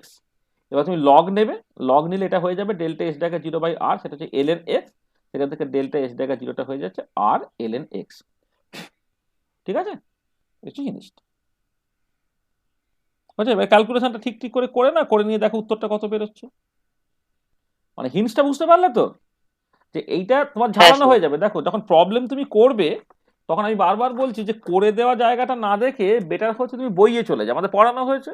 তাহলে কি হবে, এই আইডিং ইকুয়েশনটাকে পড়তে গেলে দেখবে তার আশপাশের বেশ কিছু জিনিস তোমার পড়া হয়ে যাবে। তাহলে এবার এই টাইপের প্রবলেম যখন পরে আসবে তাহলে এইগুলো তোমার ট্যাকেল করতে কোনো অসুবিধাই নেই, ঠিক আছে। তাহলে উত্তরগুলো কি মানে করে দেখে নেবে কত বেরোচ্ছে। এটা যদি তোমার অপশন থাকতো তাহলে না ঠিক ঠিক করে দাগ দিয়ে দেওয়া যেত। এবার আমাদের যেটা করে দেওয়া আছে সেখানে হয়তো ক্যালকুলেশনে যদি ভুল টুল থেকে থাকে কিছু আর কি, ঠিক আছে, নিজেরা একটু করে নিয়ে যেটা বেরোবে। স্যার, হ্যাঁ বলো। স্যার সলিউশন ওটা C0 n ড্যাগার -1 আছে। C0 n ড্যাগার -1 আছে, তার কারণটা মনে হয় ওই আমরা স্পেসিফিক্যালি যে রিয়াকশনটাকে করেছিলাম সেই রিয়াকশনটাই হচ্ছে ওই তোমার A+B থেকে প্রোডাক্ট, হ্যাঁ সেটাই জাস্ট করা ছিল। ওখানে দেখো n এর জায়গায় 2 যদি বসাও তুমি তা 2 - 1 মানে ওটা C0ই হয়ে যাচ্ছে, মানে এটা হচ্ছে কি আমাদের ওই যে মানে বেসিক্যালি মানে তোমার যেটা আমি কি বলবো মানে কতগুলো মলিকুল থেকে এখানে যেমন পি প্লাস কিউ থেকে আর হচ্ছে দুটো থেকে তোমার একটা অ্যাক্টিভেটেড কমপ্লেক্স তৈরি হবে, মানে অ্যাক্টিভেটেড কমপ্লেক্সে একটাই মলিকুল থাকে। এবার কতগুলো মলিকুল থেকে তুমি শুরু করছো, ইউনিমলিকুলার হলে হচ্ছে তোমার একটা থেকে একটা, বাইমলিকুলার দুটো থেকে একটা, ট্রাইমলিকুলার হলে তিনটে থেকে একটা, এই ধরনের সিচুয়েশন আর কি। তাহলে জেনারেলাইজ করে এখানে এন যে এন মলিকুলার রিয়াকশনের জন্য এন বসানো হয়েছে। এবার আমি কিন্তু স্পেসিফিক্যালি একদম সরাসরি যে রিয়াকশনটার কথা হচ্ছে সেইটা নিয়ে কথাবার্তা, যে বায়োমলিকুলার রিয়াকশন নিয়ে কথাবার্তা বলছি, সেইখানে এখানে সিজিটা লিখে দিয়েছি। আর তুমি যদি জেনারেলি বলো, তাহলে জেনারেলি বললে C0 to the power n-1 হবে, এখানে C0 to the power n-1 হবে।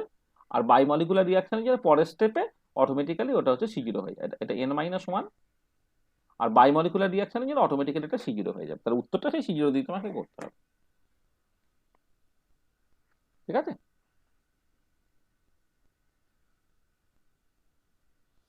বোঝা গেল? হ্যাঁ স্যার। হুম। স্যার এর থেকে আগের প্রবলেমটা একবার যান। আগের প্রবলেমটা মানে কি প্রবলেমটা বলো তো?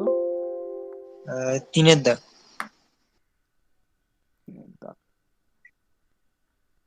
এইটা তাই তো? স্যার কনসিডার দ্য বলছি ফলোইং। এখানে, হ্যাঁ, হ্যাঁ স্যার বলছি এখানে মানে আমরা মানে এখানে এক্সট্রা কেন বার করেছি, মানে একটা প্যারালাল ফার্স্ট অর্ডার রিঅ্যাকশনের ক্ষেত্রে মানে আমরা যে ডাইরেক্ট হচ্ছে আর এর কনসেন্ট্রেশন একটা ফর্মুলা ছিল না, ওখানে তো ওটা বার করে নিতে পারতাম, মানে এক্সট্রা বার করলে দুটো আনসার আলাদা আছে, মানে ওটা আমি ঠিক বুঝতে পারছি না এক্সট্রা কেন বার করেছি। দেখে নিই দাঁড়াও। Consider the following two parallel irreversible first order reaction at temperature T. P থেকে কিউ হচ্ছে, পি থেকে আর হচ্ছে, হয় K1 K2 are the rate constants and their values are 5 × 10⁻² and 15⁻², minutes respectively at temperature T. If the initial concentration of the reactant P is এইটা, then the concentration of product R after 10 minutes of the reaction is। হ্যাঁ, কি হয়েছে বলো, কি অসুবিধা কি? হ্যাঁ sir বলছি মানে একটা প্যারালাল ফার্স্ট অর্ডার রিঅ্যাকশনের ক্ষেত্রে যে ফর্মুলা ছিল না, মানে ডাইরেক্ট আর এর কনসেন্ট্রেশন বার করে নিয়েছিলাম যেখানে যেখানে হ্যাঁ, সে তো একই হচ্ছে ব্যাপার, সেটা কোনো সমস্যা কিছু নেই। হ্যাঁ, মানে করতেই পারো, হ্যাঁ ঠিকই। হ্যাঁ, কিন্তু স্যার এখানে যে এক্সট্রা বার করেছে মানে আমরা তো এরকম বলতে পারি যে যেটুকু পার ডিকম্পোজ হয়েছে সেটা তো শুধুমাত্র আর নাও ফর্ম করতে পারে, সেটা তো কিউ ও হ্যাঁ, কিছু পরিমাণ হ্যাঁ, ফর্ম হ্যাঁ, করতে পারে। হ্যাঁ, হ্যাঁ, তাহলে হ্যাঁ। এখানে গ্যারান্টি দিয়ে কি করে না বলছে না, যে এটা ঠিক শুধুমাত্র হয়নি, এখানে এখানে উত্তরটা ঠিক করা হয়নি। এখানে এখান থেকে যেটা তুমি পাচ্ছ সেটা হচ্ছে এক্স, মানে রিয়াক্ট্যান্ট কতটা ডিসঅ্যাপিয়ার করে তুমি সেটাই পেয়েছো। তোমাকে তো সেটা বলেনি, তোমাকে বের করতে বলেছে হচ্ছে তোমার মানে মানে প্রোডাক্ট কতটা তৈরি হয়েছে সেটা। এখানে যেটা করে দেওয়া আছে সেটা ঠিক করা নেই। এখানে তুমি যেটা বের করেছো এক্সটা মানে হচ্ছে তোমার বেসিক্যালি কতখানি পি ডিসঅ্যাপিয়ার করেছে, সেটা কিউ প্লাস আর দুজনে মিলে ওটা তৈরি হয়েছে। তাহলে এখানে যেটা করা আছে এটা ইনকমপ্লিট। ঠিকই বলেছো, এটা ঠিক নাই। ভ্যালুটা একটু কম আসবে। হ্যাঁ মানে হ্যাঁ, কম তো হবেই, মানে ওই যে তোমার রেট কনস্ট্যান্টের এ দিয়ে তোমার করতে হবে। ঠিকই বলেছো, এটা এটা যেটা করা হয়েছে এখন ঠিক হয়নি, আমি করে দিচ্ছি, করে দিচ্ছি। মানে ওখানে একটা ওই K2 ডিপেন্ডেন্ট টার্ম থাকবে, যেহেতু এটা তৈরি হচ্ছে এখান থেকে K2 থেকে। তারপর আমি বলে দিচ্ছি।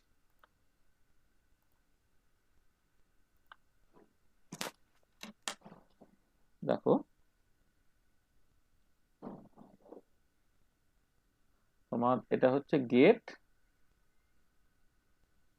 19, তাই তো? হ্যাঁ স্যার। আচ্ছা, রিয়াকশনটা কেমন দেখতে? রিয়াকশনটা হচ্ছে পি থেকে তুমি শুরু করছো, পি থেকে শুরু করছো, একটা কিউ যাচ্ছে আর হচ্ছে একটা আর যাচ্ছে। এর রেট কনস্ট্যান্টটা K1, এর রেট কনস্ট্যান্টটা K2। এবার শুরুতে T=0-তে এর কনসেন্ট্রেশনটা এ ছিল, মানে শুরুতে এইভাবে লিখি, T=0-তে পি এর কনসেন্ট্রেশন P0টা হচ্ছে তোমার ধরো এ ছিল, কিউ এর কনসেন্ট্রেশনটা 0 ছিল, আর আর এর কনসেন্ট্রেশনটা তোমার হচ্ছে 0 ছিল। আর একটা পার্টিকুলার টাইম পি এর কনসেন্ট্রেশনটা ধরে নাও তোমার A-X হয়েছে, কিউ এর কনসেন্ট্রেশন ধরে নাও কিউ হয়েছে, আর এর কনসেন্ট্রেশন ধরে তোমার আর হয়েছে। ঠিক আছে তো? আচ্ছা, এবারে এর ক্ষেত্রে যেটা এমনিতে এই পর্যন্ত না ঠিকই আছে, তাহলে ইন্টিগ্রেটেড যে রেট লটা যেমন লেখা আছে ln A by A minus x, এইটা হচ্ছে k1 প্লাস k2 ইন্টু টি। এই ইন্টিগ্রেটেড লটা ঠিকই আছে, কিন্তু কথাটা কেটা হচ্ছে যে তোমার এই k1 এবং k2 উপর নির্ভর করে কিউ এবং আর কতটা তৈরি হবে সেটাকে তোমাকে তো ঠিক করতে হবে, তাই না? এটা হচ্ছে যে আমি এইখান থেকে যে জিনিসটা বের করে নিচ্ছি, হ্যাঁ, সেখান থেকে তুমি যেটা পাবে, মানে যেটা বলো তুমি এক্স বের করো বা এ মাইনাস এক্স বের করো, হ্যাঁ, এইটা যেটা হবে সেইটা মানে এখান থেকে এক্স যেটা ধরো বেরোচ্ছে, মানে এক্সটাকে এরকম ভাবে লেখা হয় না যে তোমার A into 1 - e⁻ k1 plus k2 into T. এইটা মানেটা কি? এইটা মানে হচ্ছে কিউ এবং আর দুজনে মিলে কতখানি তৈরি হয়েছে সেটা হচ্ছে আমার এক্স, কিন্তু আমার তো বের করতে পারে যে আর কতটা তৈরি হয়েছে সেটা, ঠিক আছে না? দেখো এক্স যদি তুমি ওয়ান্স বের করে ফেলো, মানে ওয়ান্স যদি মানে একটা হচ্ছে যেটা বলছো যে সরাসরি আর এর ফর্মুলা সেটাকে ব্যবহার করা, আর এর ফর্মুলা ব্যবহার করা মানে আমি যেটা বলতে চাইছি যে ডি আর বাই ডিটি এটা কি হবে k2 ইন্টু ওই মুহূর্তে পি এর কনসেন্ট্রেশন, ওই মুহূর্তে পি এর কনসেন্ট্রেশনটা কি না এ মাইনাস এক্স, ওই মুহূর্তে পি এর মানে আরটা তৈরি হচ্ছে ভাই রেট কনস্ট্যান্ট k2 পি থেকে, পিতে এর তোমার পি এর কনসেন্ট্রেশন ওই মুহূর্তে কত, বেসিক্যালি এ মাইনাস এক্স এইটা। আর এখান থেকে এ মাইনাস এক্সটা করলে কি দাঁড়াবে k2 into A into E to the power minus k1 plus k2 into T এইটা। এবারে যদি তুমি বি আর এটাকে k2 A E to the power minus k1 plus k2 into T into DT এটা তুমি ইন্টিগ্রেট করি, টি যখন 0 আর এর কনসেন্ট্রেশন 0 ছিল, আর টি যখন টি হচ্ছে আর এর কনসেন্ট্রেশন তোমার আর হচ্ছে, সেখান থেকে আর এর কনসেন্ট্রেশন থেকে এটা বেরোচ্ছে দেখো k2 এ এটা ইন্টিগ্রেট করলে minus e to the power minus k1 plus k2 into T divided by হচ্ছে তোমার k1 প্লাস k2, এইটা লিমিটটা বসছে 0 থেকে টি পর্যন্ত, সেখান থেকে কি দাঁড়াচ্ছে আর এর কনসেন্ট্রেশনটা হয়ে যাচ্ছে তোমার k2 a into k2 a by k2 minus k1 plus k2 sorry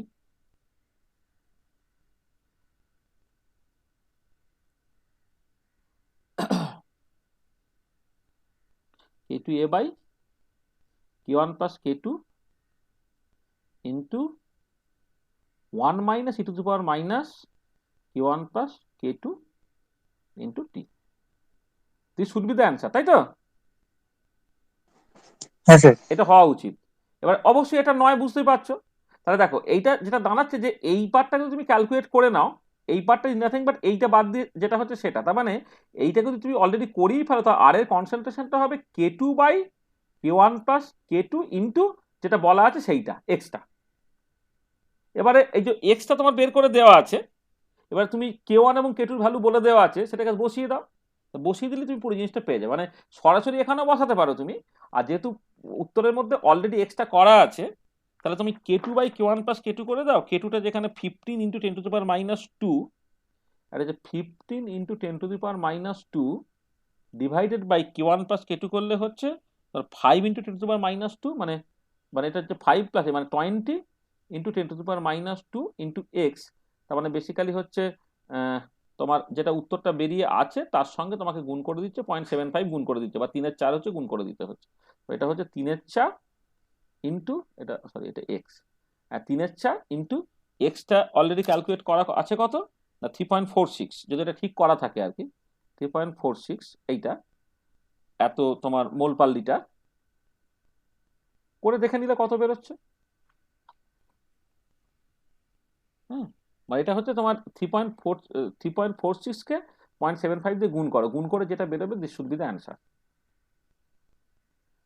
আর এইটা এইটা তুমি এইভাবে করে নিতে পারো, সেটা হচ্ছে যে এই যে এক্স যেটা তৈরি হয়েছে সেটা তো basically Q and R together, আর এরকম একটা প্যারালাল রিয়াকশনের ক্ষেত্রে তুমি জানো যে k1 বাই k2 হচ্ছে কিউ এর কনসেন্ট্রেশন বা আর এর কনসেন্ট্রেশন, সেখান থেকে বের করে নিতে পারো। মানে যেহেতু তুমি জানো যে k1 বাই k2 সেইটা হচ্ছে কিউ এর কনসেন্ট্রেশন বাই আর এর কনসেন্ট্রেশন এইটা, হ্যাঁ এইটা, আর এইটা মানে হচ্ছে তোমার বেসিক্যালি কিউ এর কনসেন্ট্রেশন প্লাস আর এর কনসেন্ট্রেশনের যোগফল, তাহলে কিউ এর কনসেন্ট্রেশন আর এর কনসেন্ট্রেশনের যোগফল তোমার বলে দেওয়া আছে, আর কিউ বাই আর যেটা k1 বাই k2 সেটা তোমার বলে দেওয়া আছে, সেখান থেকে আরটাকে দেখবে তুমি যে সেইভাবেই বেরিয়ে যাবে। বা ইন আদার ওয়ে আমি যেটা বলছি যে এইরকম ভাবেও তুমি করতে পারো অল্টারনেটিভলি, যে একদম সরাসরি এই ফর্মুলাটা তুমি জানতে, সেখানে তুমি বসা, তবে তোমার কারেক্ট অ্যান্সারটা বেরোবে। তাই এটাকে ঠিক করে নেবে। হ্যাঁ, এটা ঠিক হয়নি কিন্তু।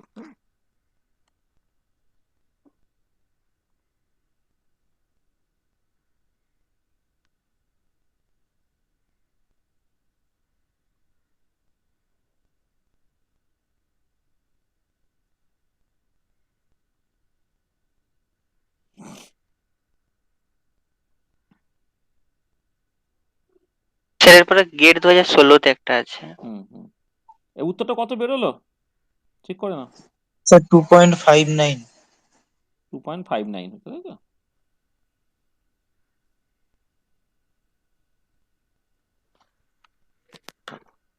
তাহলে দেখো, তাহলে এটা করে নেবে, এটা আমি লিখে দিই, এটা 2.59। হ্যাঁ স্যার। এত মোলপাল্লিটা, এটা পরিষ্কার তো সবাই? হ্যাঁ স্যার। হ্যাঁ স্যার। আচ্ছা, আর আচ্ছা, তারপরে কত দাগে বলছো? গেট 2016-তে। 2016-তে, মানে 2018 বা 17-তে কারো অসুবিধা নেই কিছু? কারো অসুবিধা আছে 2018, 2017? হ্যাঁ স্যার, গেট 2017 স্যার 11টা আছে একটু। 11টা কি আছে বলো তো? এই যে আন্ডার স্যার ওখানে মিনিমাম ফিজিওলজিক্যাল মিনিমাম কন্ডিশন, মানে এটা লিখেছে। আন্ডার হ্যাঁ স্যার। Physiological condition. হ্যাঁ sir, minimum amount of enzyme বলতে ওখানটা স্যার। হ্যাঁ, বলছে under physiological condition the conversion of carbon dioxide to bicarbonate ion by carbonic anhydrase enzyme molecular weight, এটা বলে দেওয়া আছে, has turn over number of 4.00 into 10 to the power 15 second inverse. The minimum amount of enzyme in microgram is required to convert 0.44 gram of carbon dioxide to bicarbonate ion in attosecond is, হ্যাঁ minimum মানে হচ্ছে তোমার basically কতখানি enzyme লাগছে সেটাই আর কি। এটা minimum মানে কি, টার্ন ওভার নাম্বার যখন তুমি বলছো মানেটা কি, যে per active site of the enzyme at most কতগুলো সাবস্ট্রেট প্রোডাক্টে ট্রান্সফর্ম হচ্ছে পার সেকেন্ডে, সেটা তোমার turn over number. Turn over number by ডেফিনেশনটা কি, যে মানে তোমার দেখো এমন হতেই পারে যে কোন একটা এনজাইম সেটা ফুল এফিসিয়েন্সি দেখাচ্ছে না, এবারে এনজাইম যদি তার ফুল এফিসিয়েন্সিটা দেখায়, তাহলে পার এনজাইম মলিকুল কতগুলো সাবস্ট্রেট বেসিক্যালি প্রোডাক্টে ট্রান্সফর্ম হচ্ছে সেইটা আর কি। সেটা হচ্ছে তাহলে কি, তাহলে অবভিয়াসলি হচ্ছে যে তুমি তার থেকে বেশি পরিমাণ দিতেই পারো, কিন্তু তোমাকে অন্তত পক্ষে কতখানি এনজাইম দিতে হবে যাতে করে হচ্ছে এই রিকোয়ার্ড যে রিয়াকশনসটা তোমার হতে পারে আর কি। এই যে minimum amount of enzyme required to convert 0.44 gram of carbon dioxide to bicarbonate ion in 100 second. ঠিক আছে, বোঝা যাচ্ছে? মানে এটা তাহলে তোমার মিনিমাম টার্মটা নিয়ে তো সমস্যা। হ্যাঁ স্যার। তবে মিনিমামটা তাহলে ওই যে বেসিক্যালি যেটা তুমি E0 বের করছো, আর এখানে দেখো না, এখানে বেসিক্যালি কি হচ্ছে, K2টা হচ্ছে Vmax ইন্টু মানে মানে বা ভিম্যাক্সটা হচ্ছে K2 ইন্টু E0, এই K2টাকেই আমরা টার্ন ওভার নাম্বার বলতাম। ঠিক আছে, তো তাহলে এই পার্টিকুলার কেসে হচ্ছে তোমার K2-র ভ্যালুটা তোমার বলে দেওয়া থাকছে। হ্যাঁ, আর হচ্ছে ভিম্যাক্সটা তোমার মানে ভিম্যাক্সটা দিয়ে দেওয়া আছে, তাহলে K2টাকে বলে দেওয়া আছে আর ভিম্যাক্সটা তোমার বলে দেওয়া আছে। ভিম্যাক্সটা তোমার যা বলা আছে সেখান থেকে তুমি বের করে নিতে পারছো, করে ফেললেই হয়ে যাচ্ছে।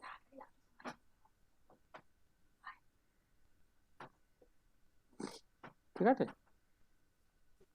ঠিক আছে sir.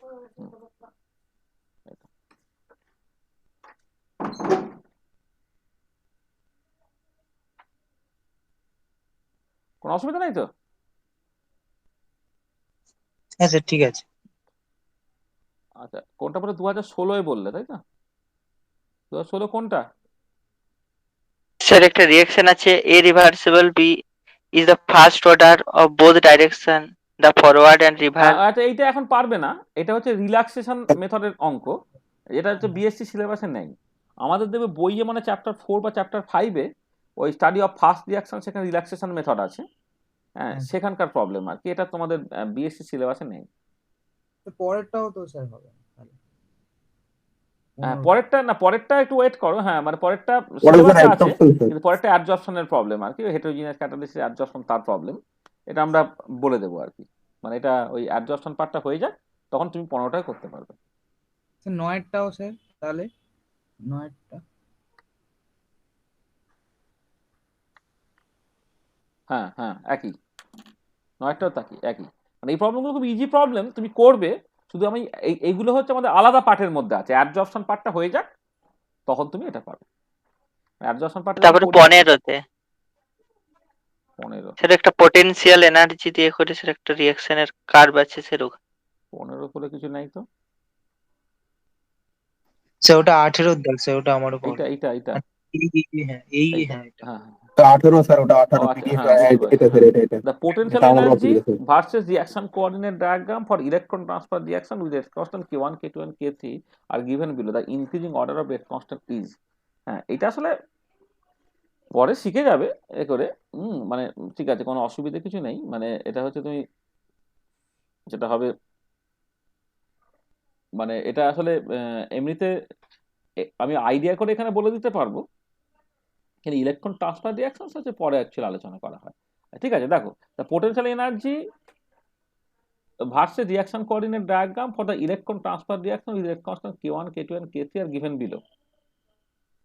The increasing order of the rate constant is, আচ্ছা দেখো খেয়াল করে যে এই যে মানে দুটো যে তুমি মলিকুল কনসিডার করছো, মানে এখানে কি হচ্ছে, এই ইলেকট্রন ট্রান্সফার রিয়াকশন হচ্ছে মানে দুটো মানে আমরা যখন পোটেনশিয়াল এনার্জি সারফেস মানে এনার্জি ভার্সেস রিয়াকশন কোঅর্ডিনেট প্লটটাকে করি, তখন সকল যে ট্রানজিশন স্টেটটায় কি হয় না, বেসিক্যালি রিয়াক্ট্যান্ট ওদিকে প্রোডাক্টে যাচ্ছে, তার রিয়াক্ট্যান্টের জন্য একটা পোটেনশিয়াল এনার্জি সারফেস, প্রোডাক্টের জন্য একটা পোটেনশিয়াল এনার্জি সারফেস, তারা বেসিক্যালি একটা পয়েন্টে কাট করছে, তার রিয়াক্ট্যান্ট থেকে যে কাটিং পয়েন্টটা তার যে ডিস্টেন্সটা, সেটাই বেসিক্যালি তোমার হচ্ছে তোমার অ্যাক্টিভেশন বেরিয়ার। যার অ্যাক্টিভেশন বেরিয়ার যত কম, তার ক্ষেত্রে করসপন্ডিং রেট কনস্ট্যান্টটা তোমার তত বেশি হবে। এই হচ্ছে মোদ্দা কথা। ঠিক আছে, তাহলে এবারে তোমার দেখো যে এটা মানে ছবিটা জানি না আমি ঠিক আঁকা আছে কিনা, মানে ছবি যদি ঠিক আঁকা থাকে তাহলে এই তিনটে থেকে তোমার জাস্ট রিয়াক্ট্যান্ট থেকে তুমি প্রোডাক্টে যাচ্ছ, তাই রিয়াক্ট্যান্টের মিনিমাটা দেখো, আর যখন কাট করছে সেই মিনিমাটাকে দেখো। দেখো কার ক্ষেত্রে হচ্ছে করসপন্ডিংলি গ্যাপটা তোমার বেশি থাকছে দাদা। হ্যাঁ, মানে এখানে আসলে মানে K3 টা স্যার বেশি আছে দাঁড়াও সব দাঁড়া, ব্যাপার আছে এখানে তো ইলেকট্রন ট্রান্সফার রিয়াকশন, এখানে ওইটা দিয়ে এটা বুঝতে চাইনি। এটা হচ্ছে যে পোটেনশিয়াল এনার্জি সারফেসের মধ্যে কার ক্ষেত্রে কতটা বেশি ওভারল্যাপ আছে, মানে এটা আমি একটুখানি শিখিয়ে দিই। এটা আসলে আমাদের শেখানো হয়নি, এই ইলেকট্রন স্পেকট্রোস্কোপির মধ্যে এটা পড়ে। তোমাকে দেখিয়ে দিচ্ছি মানে ব্যাপারটা কিরকম, যে মানে যখন quantum mechanical point of view থেকে তুমি একটা রিয়াকশন ক্রস সেকশন বের করতে চাইবে, মানে এটা তোমার যেন কত গেট 16, তাই তো? না স্যার, এটা 15 2015 গেট।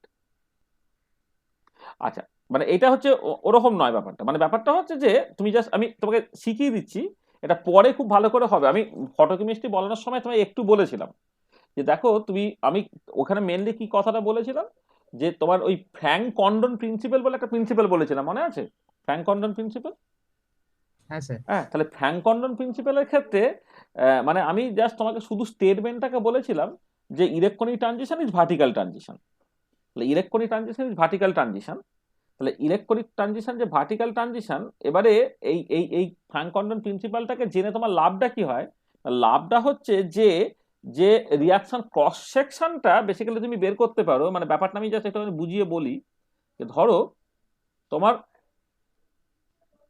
একটা ইলেকট্রন ট্রান্সফার রিয়াকশন বা কিছু একটা হচ্ছে, তাহলে একটা এই এনার্জি একটা আছে ধরো, আর ধরো হ্যাঁ এইটা হচ্ছে একটা ইলেকট্রনিক স্টেট, এটা একটা ইলেকট্রনিক স্টেট রিপ্রেজেন্ট করছে। এবার ট্রানজিশনটা তোমার ভার্টিক্যাল ট্রানজিশন হবে তো।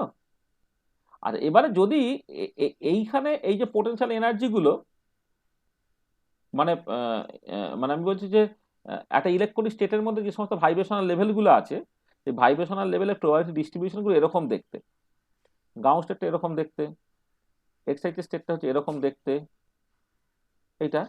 আর এবার ভার্টিক্যাল ট্রানজিশন হলো, এবারে কথাটা হচ্ছে যে যে যদি এই ইলেকট্রনিক স্টেট এবং ইলেকট্রনের মধ্যে ওভারল্যাপ থাকে, তাহলে দেখো ভার্টিক্যাল ট্রানজিশন হওয়ার পরে যে জায়গা থেকে যে জায়গায় গিয়ে পৌঁছাচ্ছে সেখানে থাকার প্রবাবিলিটিটা বেশি। থাকার প্রবাবিলিটি যদি তোমার বেশি হয়ে যায়, তাহলে শেয়ার করসপন্ডিং রেটটা হচ্ছে অনেক অনেক বেশি হবে। আর অন দ্য আদার হ্যান্ড যদি এরকম সিচুয়েশন হতো যে একটা ইলেকট্রনিক স্টেট আর আরেকটা ইলেকট্রনিক্সের মধ্যে তোমার বেসিক্যালি কোনো ওভারল্যাপ নাই, ধরো এরকম একটা সিচুয়েশন আর একটা এরকম সিচুয়েশন, তাহলে এইখানে ইলেকট্রনিক্স মানে নর্মালি গ্রাউন্ড ইলেকট্রনিক স্টেটে গ্রাউন্ড ভাইব্রেশনাল লেভেল থেকে যখন ভার্টিক্যাল ট্রানজিশনটা তোমার ঘটছে ধরো, তখন কি হচ্ছে এইখানে যে সকল পোটেনশিয়াল এনার্জিটা যেখানে মানে প্রবাবিলিটি যেখানে আছে আর কি, সেখানে কাট করতে পারছে না, মানে এখানে তখন হচ্ছে ওভারল্যাপ কম। ওভারল্যাপ যদি কম হয় তাহলে রিয়াকশনের রেট হচ্ছে কমে যাবে। তার মানে সবসময় যেটা মানে লজিকটা এখন মনে রাখো সেটা হচ্ছে এই যে higher the overlap between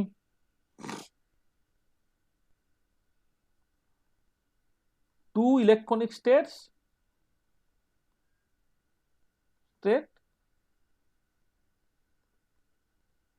higher will be the reaction cross section and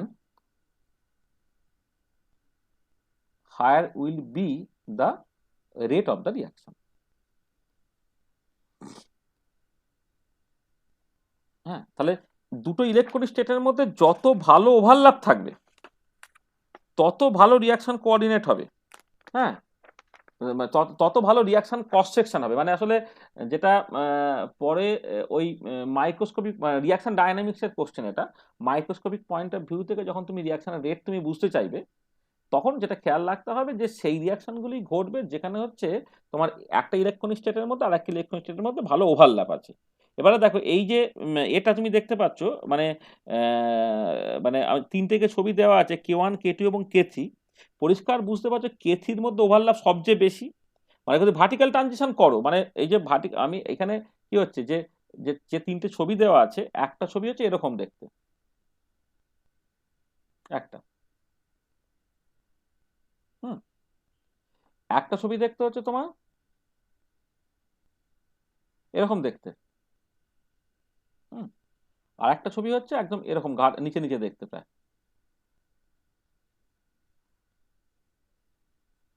তা লোয়ার স্টেটে আপার স্টেটে তুমি ভার্টিক্যাল ট্রানজিশন করছো, ভার্টিক্যাল ট্রানজিশন করছো, ভার্টিক্যাল ট্রানজিশন করছো। এবার তিনটে কেসে মানে ছবিগুলো আরো ডিস্টিংলি আঁকা উচিত ছিল। এবার তুমি দেখো কার ক্ষেত্রে ওভারল্যাপ বেশি কার ক্ষেত্রে ওভারল্যাপ কম। তোমার 3 নম্বর কেসটা ওভারল্যাপ সবচেয়ে বেশি, তাহলে এটা হচ্ছে K3, তাহলে K3টা সবসময় বেশি হবে। আচ্ছা, এবার এই যে বাকি দুটোর মধ্যে দেখো তোমার ওভারল্যাপের মানে আসলে ছবিটা আরো ডিস্টিংলি আঁকা উচিত ছিল আর কি। আর ডিস্টিংলি তোমার আঁকলে মানে মানে যেমনভাবে আর কি করা আছে আর কি এ করে যে তোমার এক্ষেত্রে কে কে থিটা সবচেয়ে বেশি হবে, মোট কথা কে থিটা হচ্ছে সবচেয়ে বেশি হবে।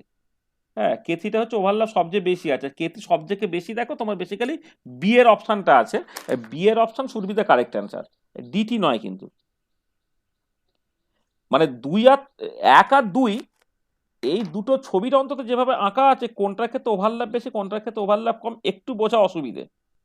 মানে যত বেশি ধরো এই যে মিনিমাটা, এই যে মিনিমার মধ্যে যে ডিফারেন্সটা যত বেশি সরে থাকবে ওভারল্যাপ তত কম হবে। এই মিনিমা যত বেশি সরে থাকবে তার তুলনায় ওভারল্যাপ হচ্ছে তত কম হবে। ঠিক আছে, এবারে সেইটা দেখে একটু অসুবিধা হচ্ছে। মানে দেখো এইটা যেমনভাবে ছবিটা আঁকা আছে, মানে এটা হয়তো ছবিটা কোনো একটা জায়গা থেকে কপি করা, সেই ছবিটা হয়তো একটু আঁকতে ভুল করেছিল না বুঝে আঁকার জন্য, কিন্তু এইটুকু অন্তত পরিষ্কার যে 3 নম্বর কেসটা যেটা সেই জায়গায় হচ্ছে ইলেকট্রনিক স্টেটটার মধ্যে ওভারল্যাপটা সবচেয়ে বেশি। তাহলে ইলেকট্রনিক স্টেটের মধ্যে ওভারল্যাপটা সবচেয়ে বেশি যখন হবে, হ্যাঁ, তখন হচ্ছে তোমার ইলেকট্রন ওভারল্যাপ বেশি, মানে তুমি ভার্টিক্যাল ট্রানজিশন করলে দেখলে যে মানে একদম মানে তাদের জিওমেট্রিটা একই রকমের আছে আর কি, সেইটা হচ্ছে রেটটা সবচেয়ে বেশি হবে। তাহলে এক্ষেত্রে কেথিটা সবচেয়ে বেশি হবে, আর কেথিটা সবচেয়ে বেশি হলে দেখো একটা ক্ষেত্রেই কেথি সবচেয়ে বেশি, এবং সেটা হচ্ছে বি অপশনের ক্ষেত্রে, তাহলে B option should be the correct answer. তাহলে এইটা মাথায় রাখবে, যেটা যে higher the overlap between two electronic state, higher will be the reaction coordinates and higher will be the rate of the reaction. ঠিক আছে, বোঝাতে পারলাম? হ্যাঁ স্যার। এইটা মাথায় রাখবে। এটা ওই জন্য একটা ইলেকট্রন ট্রান্সফার রিয়াকশন বলে দিয়েছি। ইলেকট্রন ট্রান্সফার রিয়াকশন এমএসসি তে আছে, বিএসসি তে নাই। হ্যাঁ, তাহলে তখন পরিষ্কার হয়ে যায়। কিন্তু গেট তো গেটের কোশ্চেন মানে ওটা তো তোমার এমএসসি সিলেবাসটা ইনক্লুড করেই হবে, সেই জন্য এরকম কোশ্চেন তোমার পেয়েছে। পরিষ্কার? বলো তাহলে নেক্সট।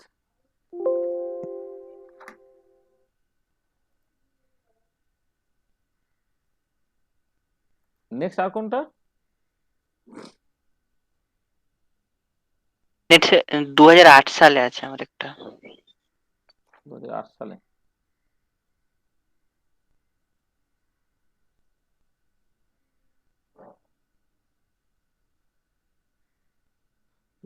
কোনটা বলো তো? এর একটা রিঅ্যাকশন আছে E+S রিভার্সিবল। 31টা স্যার, ওটা আমার অসুবিধা স্যার, ওই যে হ্যাঁ, মেকানিজম অফ এনজাইম যে একটা আছে E mechanism of plus A. Enzyme catalyze reaction. হ্যাঁ স্যার, হ্যাঁ হ্যাঁ। হ্যাঁ হ্যাঁ হ্যাঁ, কি হয়েছে বলো? বলছে the mechanism of enzyme catalyze reactions of a substrate to yield product P is মানে E+S রিভার্সিবল রিঅ্যাকশন দিয়ে হচ্ছে ES, আবার রিভার্সিবল রিঅ্যাকশন দিয়ে হচ্ছে E+P। এটা হলো যেখানে -dS/dt তোমার বলে দেওয়া আছে if the small amount of S is converted to product the maximum rate of the reactions will be observe for. হ্যাঁ, মানে কি বলো, অসুবিধা কি বলো? মানে যেটা করে দেওয়া আছে এটাই তো তোমার রেটটা তোমার তো বলে দেওয়াই আছে। সেখানে বলে দিয়েছে যে a small amount of substrate is converted into product, মানে প্রোডাক্টের কনসেন্ট্রেশন খুব কম। প্রোডাক্টের কনসেন্ট্রেশন খুব কম মানে হচ্ছে এই যে এখানে যেখানে পি এর কনসেন্ট্রেশনটা সেটা তুমি নেগলেক্ট করছো। নেগলেক্ট করার পর যেটা পড়ে থাকছে velocity of the reaction K1 K2 divided by K1S plus K-1 plus K2 into E0 যেমন আছে এইটা, সেটাকে এইরকম ভাবে লিখেছো। এবারে বলছে যে কখন ভেলোসিটিটা ম্যাক্সিমাম হবে। ভেলোসিটিটা ম্যাক্সিমাম হবে তার কন্ডিশনটা এখানে বলে দেওয়া আছে। তো মানে কি অসুবিধা হচ্ছে?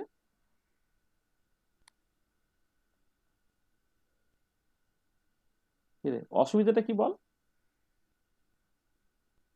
না স্যার ঠিক আছে স্যার, ওইখানে একটু বুঝতে অসুবিধা না মানে হচ্ছিল। বেসিক্যালি যেটা ওই দেখো। এখানে তোমাকে ডেরিভেশনটাকে করতে বলছে না। আমরা নর্মালি মাইস এলিমেন্টাল ইকুয়েশন যখন দেখি তখন হচ্ছে লাস্ট স্টেপটাকে রিভার্সেবল ধরি না, তাই তো?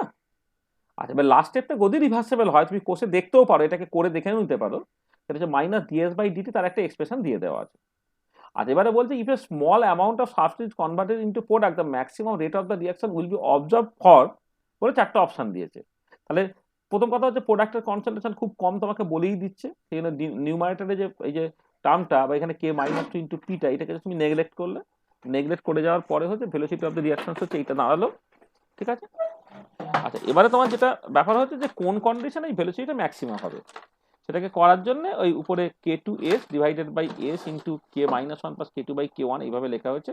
দেখো মানে দেখো এখন যে জায়গাটা পৌঁছে গেছে এটা তোমার বেসিক্যালি ওই যেটা হয় মানে মাইস এলিমেন্টাল ইকুয়েশনে যেমন দেখতে হয় এক্স্যাক্টলি সেই সিচুয়েশনটা পৌঁছে গেছে। কারণ মানে দেখো এই যে ওভারঅল ইকুয়েশনটা যখন মানে এই প্রোডাক্টের কনসেন্ট্রেশন খুব কম বলে তুমি নেগলেক্ট করে দিয়েছো, আলটিমেটলি যে জায়গাটা পৌঁছে গেলে সেটাই বেসিক্যালি তোমার মানে কি বলবো, মানে এখানে তোমার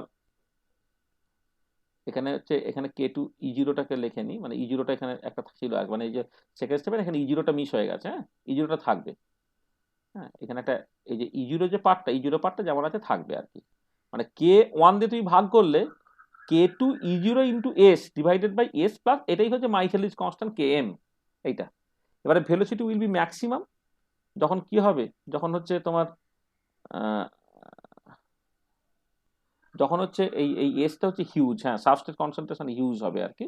সাবস্ট্রেট কনসেন্ট্রেশন হিউজ হয়ে গেলে তুমি দেখেছো মানে এটা মাইসেলি মেনটেন ইকুয়েশন হয়ে যাওয়ার পরে কখন ভেলোসিটি অফ দ্য রিঅ্যাকশনসটা তোমার হিউজ হয়, তখন সাবস্ট্রেট কনসেন্ট্রেশনটা Km এর থেকে অনেক অনেক বেশি হয়। এসটা যখন মাঝ গ্রেটার দেন Km হয় তখন তো ভেলোসিটি তার ম্যাক্সিমাম লিমিটিং ভ্যালুতে পৌঁছায়। তাহলে এসটা যখন মাঝ greater than K-1 K2 by K1 হবে তখন সেটা হবে। তো সেটাই বলে দেওয়া আছে তোমার এখানে। বুঝো না গেল? হ্যালো স্যার, হ্যাঁ বলো। মানে স্যার এক্সপ্রেশন যাই থাকুক না কেন, মানে আমার যখন আর ম্যাক্স ধরছি মানে ভি ম্যাক্স ধরছি তখন মানে ওটা K2 এর সাথেই সমান হয়। হ্যাঁ, আলটিমেটলি K2 সঙ্গে সমান হয়ে যায়। হ্যাঁ, আলটিমেটলি K2 সাথে সমান হয়ে যাবে। আর সাবস্ট্রেট কনসেন্ট্রেশন হিউজ হয় মানে K2 E0 এর সঙ্গে সমান হয়। E0টা এখানে লেখাটা মিস হয়ে গেছে। আচ্ছা, আমি একটুখানি তোমার লিখে দিই। এখানে এখানে এখানে না এই E0টা দেখো, এই সেকেন্ড মানে প্রথমটা E0 ছিল, পরেরটা E0টা লিখতে আমার মিস হয়ে গেছে। মানে যেটা আমি বলছি সেটা হচ্ছে যে যে কন্ডিশনটাকে বলা হচ্ছে ওই কন্ডিশনে কিন্তু তোমার মাইসেলি মেনটেন ইকুয়েশনটাই আলটিমেটলি আছে। না তোমার কত দাগের প্রবলেম সেটা আমি দেখে বলে দিচ্ছি যে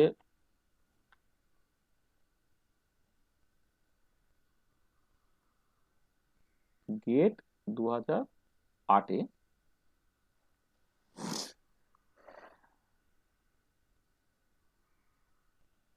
এখানে হচ্ছে তোমার রিয়াকশনটা এরকম দেখতে E plus S reversible reaction K1 K-1 থেকে তৈরি হলো ইএস একটা অ্যাক্টিভেটেড কমপ্লেক্স তৈরি হলো এ আবার রিভার্সিবল রিয়াকশনের থ্রু দিয়ে তৈরি করছে তোমার ইটা রিজেনারেটেড হয়ে যাচ্ছে প্লাস প্রোডাক্ট তৈরি হচ্ছে। এখানে ভেলোসিটি অফ দ্য রিয়াকশন যেটা হচ্ছে যে রেটে সাবস্ট্রেটটা ডিসঅ্যাপিয়ার করছে সেটা তোমার একটা বড় এক্সপ্রেশন দিয়ে দেওয়া আছে। এটা তুমি বাড়িতে চেষ্টা করে নিতে পারো। K1 K2 into substrate concentration minus K-1 K-2 into প্রোডাক্টের concentration divided by K1 into substrate concentration plus K-2 into প্রোডাক্টের concentration plus K-1 plus K2 এটা। আর এবার এইটাকে অ্যাপ্রক্সিমেটলি তুমি লিখতে পারছো যখন প্রোডাক্টের কনসেন্ট্রেশনটা হচ্ছে ভেরি স্মল বা প্রোডাক্টের কনসেন্ট্রেশন ভেরি লো আর কি, কনসেন্ট্রেশন স্মল না করে কনসেন্ট্রেশনটা হচ্ছে ভেরি লো যখন, তখন এই পি কন্টেনিং টার্মগুলো তুমি জাস্ট বাদ দিয়ে দিলে তাহলে হলো কত K1 আর একটা E0 ছিল এখানে, বাইরে একটা E0 আছে, তাহলে এটা K1 K2 S into E0 divide, এটা বাদ চলে গেল, এখানে এটা বাদ চলে গেল, K1 into substrate concentration plus K-1 plus K2 এটা দাঁড়াচ্ছে। আর এবার K1 দিয়ে তুমি ভাগ করে দিচ্ছ, তাহলে ভাগ করে দিলে কি দাঁড়াচ্ছে K2 E0 into substrate concentration divide by substrate concentration plus K-1 plus K2 by হচ্ছে K1 এটা। আচ্ছা এবারে দেখো এখানে যেটা কথা সেটা হচ্ছে যে তুমি এইটাকে Km বলো, ইউজুয়ালি এটাকে Km বলো, তাহলে এটা হচ্ছে K2 E0 into substrate concentration divided by হচ্ছে এস এর কনসেন্ট্রেশন প্লাস হচ্ছে Km, যেখানে Kmটা হচ্ছে K-1 plus K2 by K1 যেটা বেসিক্যালি মাইচেলিজ কনস্ট্যান্ট। এই এবারে যে ইকুয়েশনটা পেয়ে গেছে দেখো, এবারে তোমার তো কমন পড়ে গেছে, তোমার ফর্মে পড়ে গেছে, তুমি মাইচেলি মেন্টেন ইকুয়েশন থেকে কখন ভেলোসিটিটা ম্যাক্সিমাম হয় যখন সাবস্ট্রেট কনসেন্ট্রেশনটা হচ্ছে অনেক অনেক বেশি, তাহলে হোয়েন এসটা much greater than Km then V is maximum, সেখান থেকে ভি ম্যাক্সটা আমি কি করে বের করি, এসটা যখন মাঝ গ্রেটার দ্যান Km হয়ে যাচ্ছে Kmটা তুমি বাদ দিয়ে দাও, এস বাদ চলে গেল, ভি ম্যাক্সটা হচ্ছে K2 ইন্টু E0 হয়ে যাচ্ছে এটা এটা, তাহলে এসটা যখন মাঝ গ্রেটার দ্যান Km তখনই ভেলোসিটিটা ম্যাক্সিমাম হচ্ছে। তাহলে এইটা তাহলে এটা কি ইমপ্লাই করছে, তাহলে এসটা is much greater than K-1 plus K2 by K1 এই কন্ডিশনটা।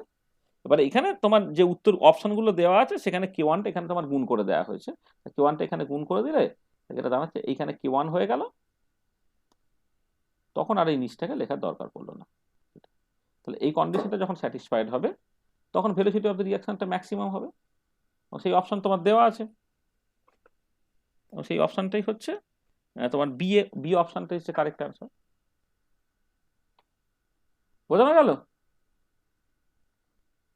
হ্যাঁ স্যার। হ্যাঁ স্যার। স্যার ওই 2006 স্যার একটু বলুন না, ওই এক্সোথার্মিক রিঅ্যাকশন 2006 গেট 2006 41টা স্যার।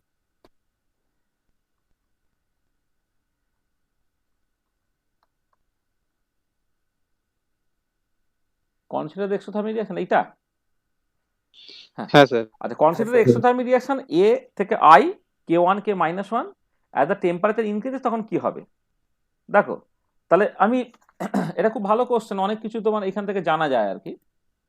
আর একটা জিনিস খেয়াল রাখবে যে যে কোনো রিয়াকশনের ক্ষেত্রে টেম্পারেচার বাড়ালে রিয়াকশনের রেটটা বাড়বে, এটা প্রথমে ধরে নেবে। মানে টেম্পারেচার বাড়ালে ইন্ডিভিজুয়াল রেট কনস্ট্যান্টগুলো সবসময় তোমার বাড়ে, ঠিক আছে? এটা কত বললে, 2006 তো, গেট 2006।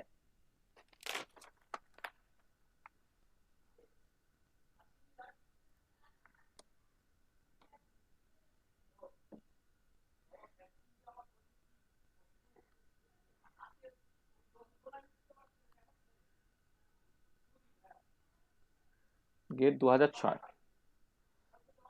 সেটা হচ্ছে যে তোমার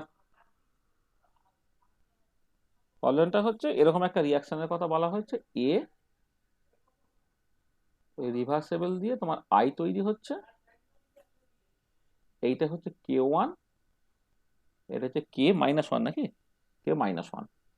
আচ্ছা, এটা কিন্তু রিভার্সেবল রিয়াকশন। একটা জিনিস আমি একটু বলে নিই, যেক্ষেত্রে ইকুইলিব্রিয়াম কনস্ট্যান্ট, যেটা ইকুইলিব্রিয়াম কনস্ট্যান্ট K, সেটা বেসিক্যালি K1/K-1, আর এই রিয়াকশনটা এক্সোথার্মিক। এক্সোথার্মিক রিয়াকশন যদি হয়,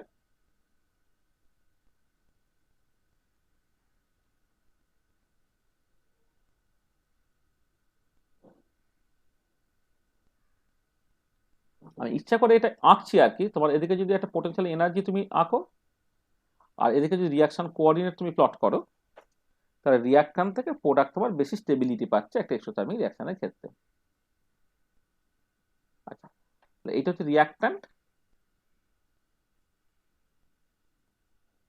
এটা হচ্ছে প্রোডাক্ট। এটা ইম্পর্টেন্ট পয়েন্ট যে এই যে এনার্জি ডিফারেন্সটা, সেটাই হচ্ছে এনথালপি অফ দ্য রিয়াকশন, এটা ডেল্টা এইচ।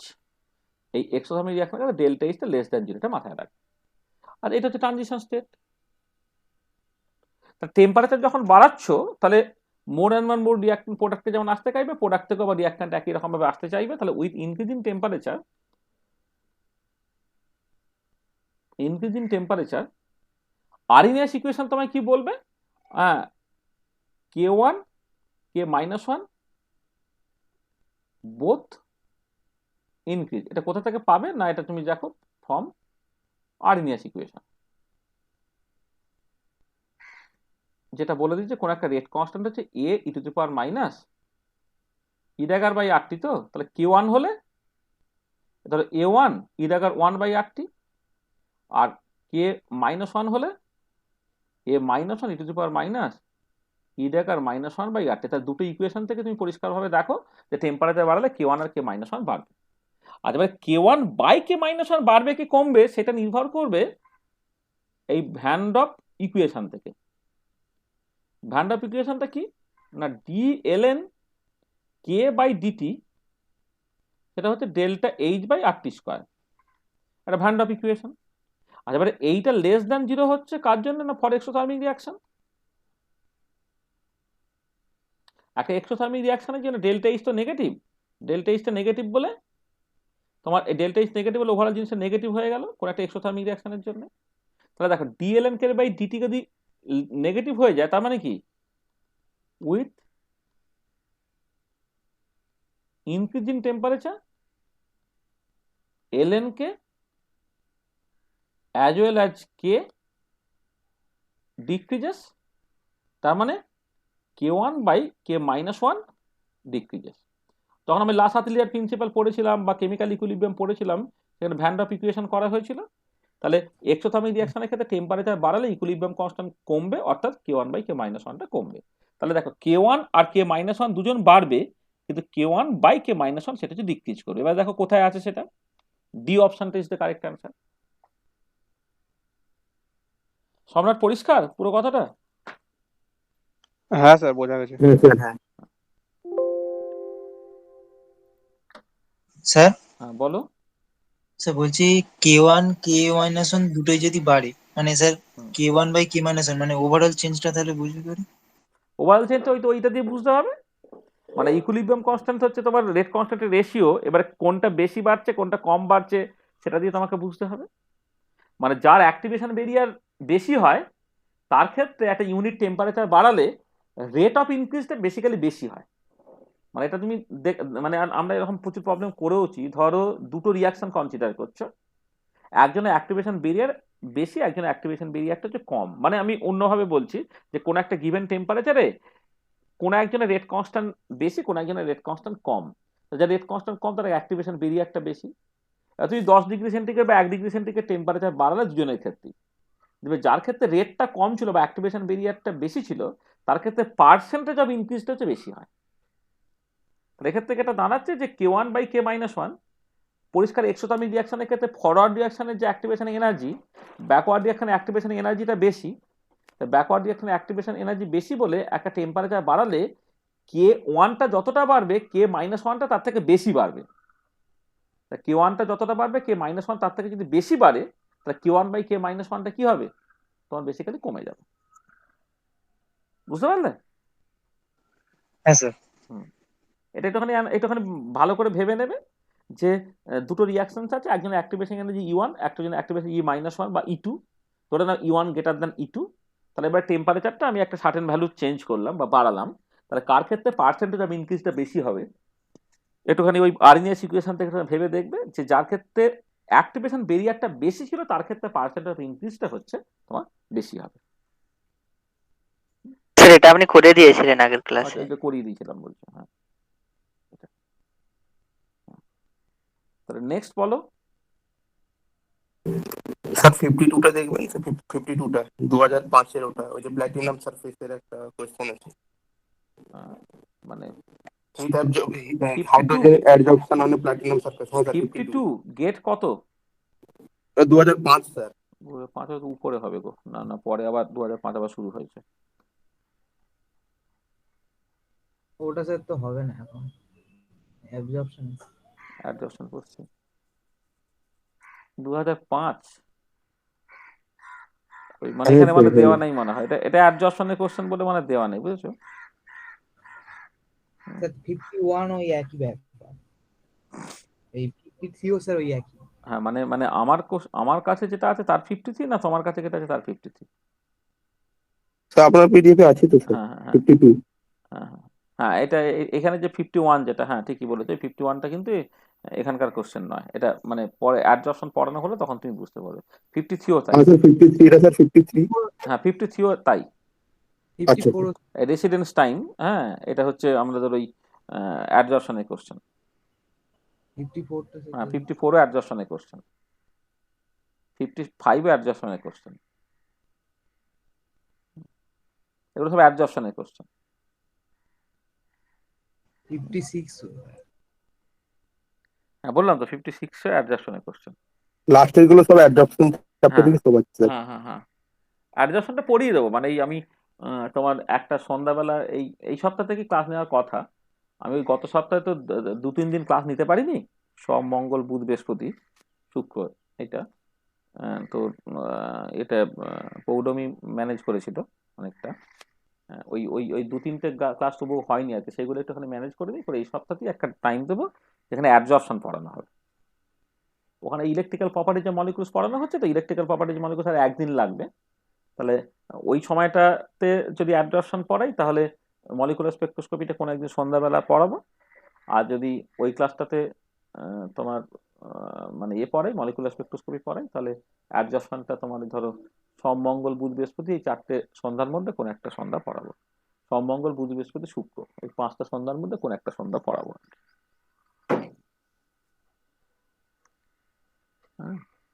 স্যার টিআইএফআর এর 3 একটু বলে দেন। টিআইএফআর এর কোশ্চেনগুলো অনেক সময় শক্ত হয়। স্যার টিআইএফআর এর প্রথমটা বলবেন স্যার, 2010-এরটা যেটা হচ্ছে কনসিডার দ্য ফলোইং রিঅ্যাকশন। 3টা স্যার তাহলে এইটা আগে বলে নি, 3এরটা আগে বলে নি। ঠিক আছে। Half life time for a chemical reaction A থেকে B is 2.3 seconds. When a single molecule of A is observed during its conversion of B, what is the predicted time for this conversion to occur? Undefined হবে, কারণ এটা তুমি radio অ্যাক্টিভিটির ক্ষেত্রে ভাবো না। Radio activity হচ্ছে একটা ফার্স্ট অর্ডার কাইনেটিক্স ওবে করে, তাই তো? এবার ফার্স্ট অর্ডার কাইনেটিক্স যদি কেউ ওবে করে তাহলে কোনো একটা ফাইনাইট টাইমে রিয়াকশন কমপ্লিট হয় না। তাহলে এটা হচ্ছে এটা it's a question of probability. যদি হিউজ নাম্বার অফ মলিকুলস থাকে তাহলে কিছু মলিকুল সঙ্গে সঙ্গে ডিকে করে যাবে, আর কিছু molecules only after infinite time হচ্ছে ডিকে করবে। তো যখন একটা মলিকুল তুমি নিচ্ছ, তা তুমি বলতেই পারবে না যে অ্যাকচুয়ালি ওই মলিকুলটা কোন একটা ফাইনাইট টাইমে আদৌ ডিকে করবে বা ডিসেক্টেড করবে কি করবে না। সেই জন্য এক্ষেত্রে টাইমটা আনডিফাইন্ড হয়ে যাবে। স্যার মানে আমরা ধরেই নেবো স্যার এটা। ধরেই নেবো মানে রেডিও অ্যাক্টিভিটি পড়েছে তো, হ্যাঁ স্যার, হ্যাঁ সেখানে যে সিচুয়েশনটা প্রাইমারি কাইনেটিক্স যদি মানে এটা তো ফার্স্ট অর্ডার কাইনেটিক্স ওবে করছে, সেই জন্য তুমি দেখতে পাচ্ছ কি তার যদি কনসেন্ট্রেশন প্রোফাইল আঁকো তাহলে সেখান থেকে যে শুরুতে একটা কনসেন্ট্রেশন ছিল, সময়ের সাথে সাথে কনসেন্ট্রেশন হার্ডলি কমছে, আর পুরোটা ডিসঅ্যাপিয়ার করবে অনলি আফটার ইনফাইনাইট টাইম। তার মানে কি দাঁড়াচ্ছে যে একটা রেডিও অ্যাক্টিভ স্যাম্পল যখন তুমি নিচ্ছ, যে তারা ডিকে করে এটা সত্যি, কিন্তু কোন মলিকুলটা কোন মুহূর্তে ডিকে করবে তার কোনো নিশ্চয়তা নেই, এটা স্পন্টিনিয়াস হতে পারে সেই মুহূর্তে ডিকে করে গেল, হতে পারে হচ্ছে কয়েক লক্ষ বছরের মধ্যেও সে ডিকে করলো না। সেই জন্য একটা মলিকুল থাকলে পুরো জিনিসটা আনপ্রেডিক্টেবল। ঠিক আছে, মানে তুমি বলতেই পারবে না যে সে আদৌ ডিকে করেছে কি করেনি বা কোন পার্টিকুলার টাইমে সে ডিকে করবে। সেখানে D should be the correct answer. ঠিক আছে, হ্যাঁ স্যার বুঝতে পেরেছি। আচ্ছা আচ্ছা তুমি এটা বলছো 1 নম্বরের কোশ্চেনটা, হ্যাঁ sir. Consider the following reactions carried out in presence of catalyst C, A plus B থেকে হচ্ছে D plus E. The rate law for this reaction is K A to the power Q B to the power R C to the power S. Which of the following statement is false? The exponents Q R and S are open integers. আচ্ছা order হচ্ছে integer হবে, এর কোনো বাধ্যবাধকতা নেই। আচ্ছা the overall reactions order is Q plus R plus S, Q plus R plus S. কি বলেছে which of the following statement is false বলেছে। আচ্ছা আচ্ছা দেখছি। The exponents q and r are always equal to the coefficients a and b respectively. আর যেটা বলে the exponents must be determined experimentally, তাহলে ডিটা হচ্ছে সত্যি। আচ্ছা তারপরে মানে the exponent এই যে সিটা এখানে তো এমসিকিউ যেটা একটা option correct, the exponents q and r always equal to the coefficient a and b respectively, মানে তুমি জানো কোন একটা রিঅ্যাকশনের অর্ডার তার সঙ্গে স্টোইচিওমেট্রিক কোএফিসিয়েন্টের কোনো সম্পর্ক নেই, তার মানে C should be the wrong answer. মানে এমএসকিউ হলে আমি আরো একটা ভাবতাম, কিন্তু যেহেতু এটা এমসিকিউ মানে একটাই কারেক্ট অপশন, তাহলে কোন অপশনটা এখানে ফলস হবে আর কি, সেটা হচ্ছে যে যেহেতু অর্ডার অফ দ্য রিয়াকশন সেটা এক্সপেরিমেন্টালি ডিটারমাইন কোয়ান্টিটি, তার সঙ্গে স্টোইচিওমেট্রিক কোএফিসিয়েন্টের কোনো সম্পর্ক নেই, সেই জন্য সি অপশন যেটা আছে the exponent Q and R R always equal to the coefficients A and B respectively, সেটা হচ্ছে ভুল অপশন। ঠিক আছে, মানে স্টেটমেন্টটা ভুল আর কি, সেটা কারেক্ট অপশন এটা। ঠিক আছে, হ্যাঁ স্যার। আর কোনটা?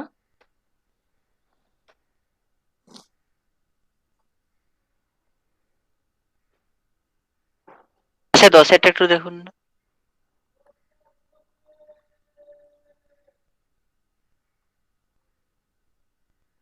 দশেরটা, the graph below plots the progress of dimerization of a reaction involving species A. It depicts a straight line with slope k, the rate constant. What is the value of the intercept C in the plot? এটা second order কেন ধরছি sir এটা বুঝতে পারছি। এটা second order, সে কেন ধরা হচ্ছে? না the graph below plots the progress of dimerization reactions involving species A that depicts the straight line with slope k. What is the value of the intercept? আসলে এটাই বলতে চাইছে মনে হয়, এই যে যেহেতু ডাইমারাইজেশন রিয়াকশন, তাহলে এ প্লাস এ মিলে প্রোডাক্ট হচ্ছে, তাহলে এক্সপেক্ট ওটা যদি সিঙ্গেল স্টেপে হয়, তাহলে ডাইমারাইজেশন রিয়াকশন মানে কি, মানে 2 এ থেকে তো একটা ডাইমার তৈরি হয়ে যাওয়া, সেখানে একটা সেকেন্ড অর্ডার আর কি, সেটাকে ধরে বলছে, বুঝেছো? মানে এটা ধরে নিতে হবে এটা সিঙ্গেল স্টেপ রিয়াকশন, তাহলে সিঙ্গেল স্টেপ রিয়াকশন যদি ডাইমারাইজেশন হয় তাহলে অবভিয়াসলি হচ্ছে এটা এরকম হবে আর কি। হ্যাঁ, এই যে ডাইমারাইজেশন বলেছে তো, তার মানে এ প্লাস ই থেকে প্রোডাক্ট হচ্ছে, তাহলে মানে যদি ওটা একটা স্টেপে হয়ে যায় তখন সেটা সেকেন্ড অর্ডার হবে, সেকেন্ড অর্ডার হবে সেটাকে ধরে নিয়ে পুরো জিনিসটাকে করা হয়েছে। হ্যাঁ স্যার বুঝতে পেরেছি। আর কিছু? 18 দাগেরটা একটু স্যার বলে দিন। 18টা সাপোজ এ রিয়াকশন A থেকে B is slowly progressing in a closed vessel, no energy or material is supplied from the outside. To speed it up, you have the options of simultaneously carrying out a separate reactions in a same vessel, which can be either B, C থেকে D, or E থেকে F. The free energy diagram for the reactions 1, 2 are given below in the figure below respectively.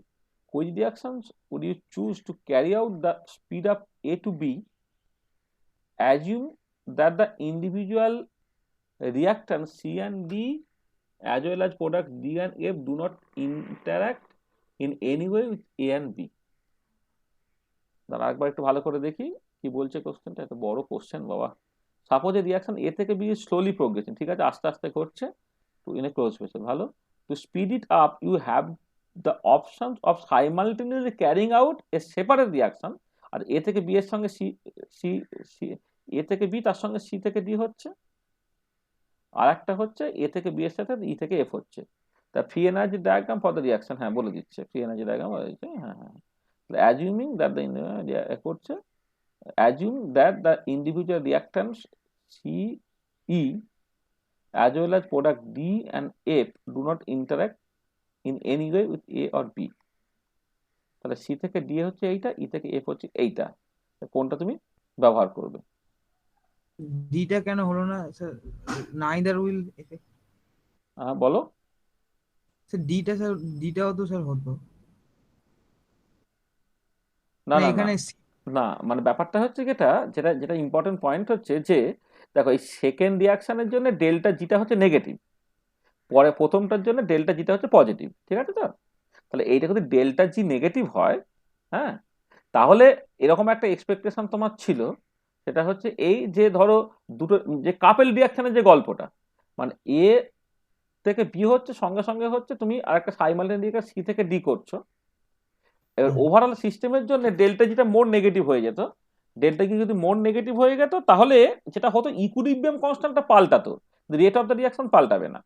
সেখানে neither will affect the rate, মানে এটা তোমাকে misguide করার জন্য করেছে যে আমাদের এই কাপেল রিয়াকশনে যেটা আমি করি, ধরো এ থেকে বি তার সঙ্গে আরেকটা রিয়াকশন তুমি কাপেল করছো, সি থেকে ডি অথবা ই থেকে এফ।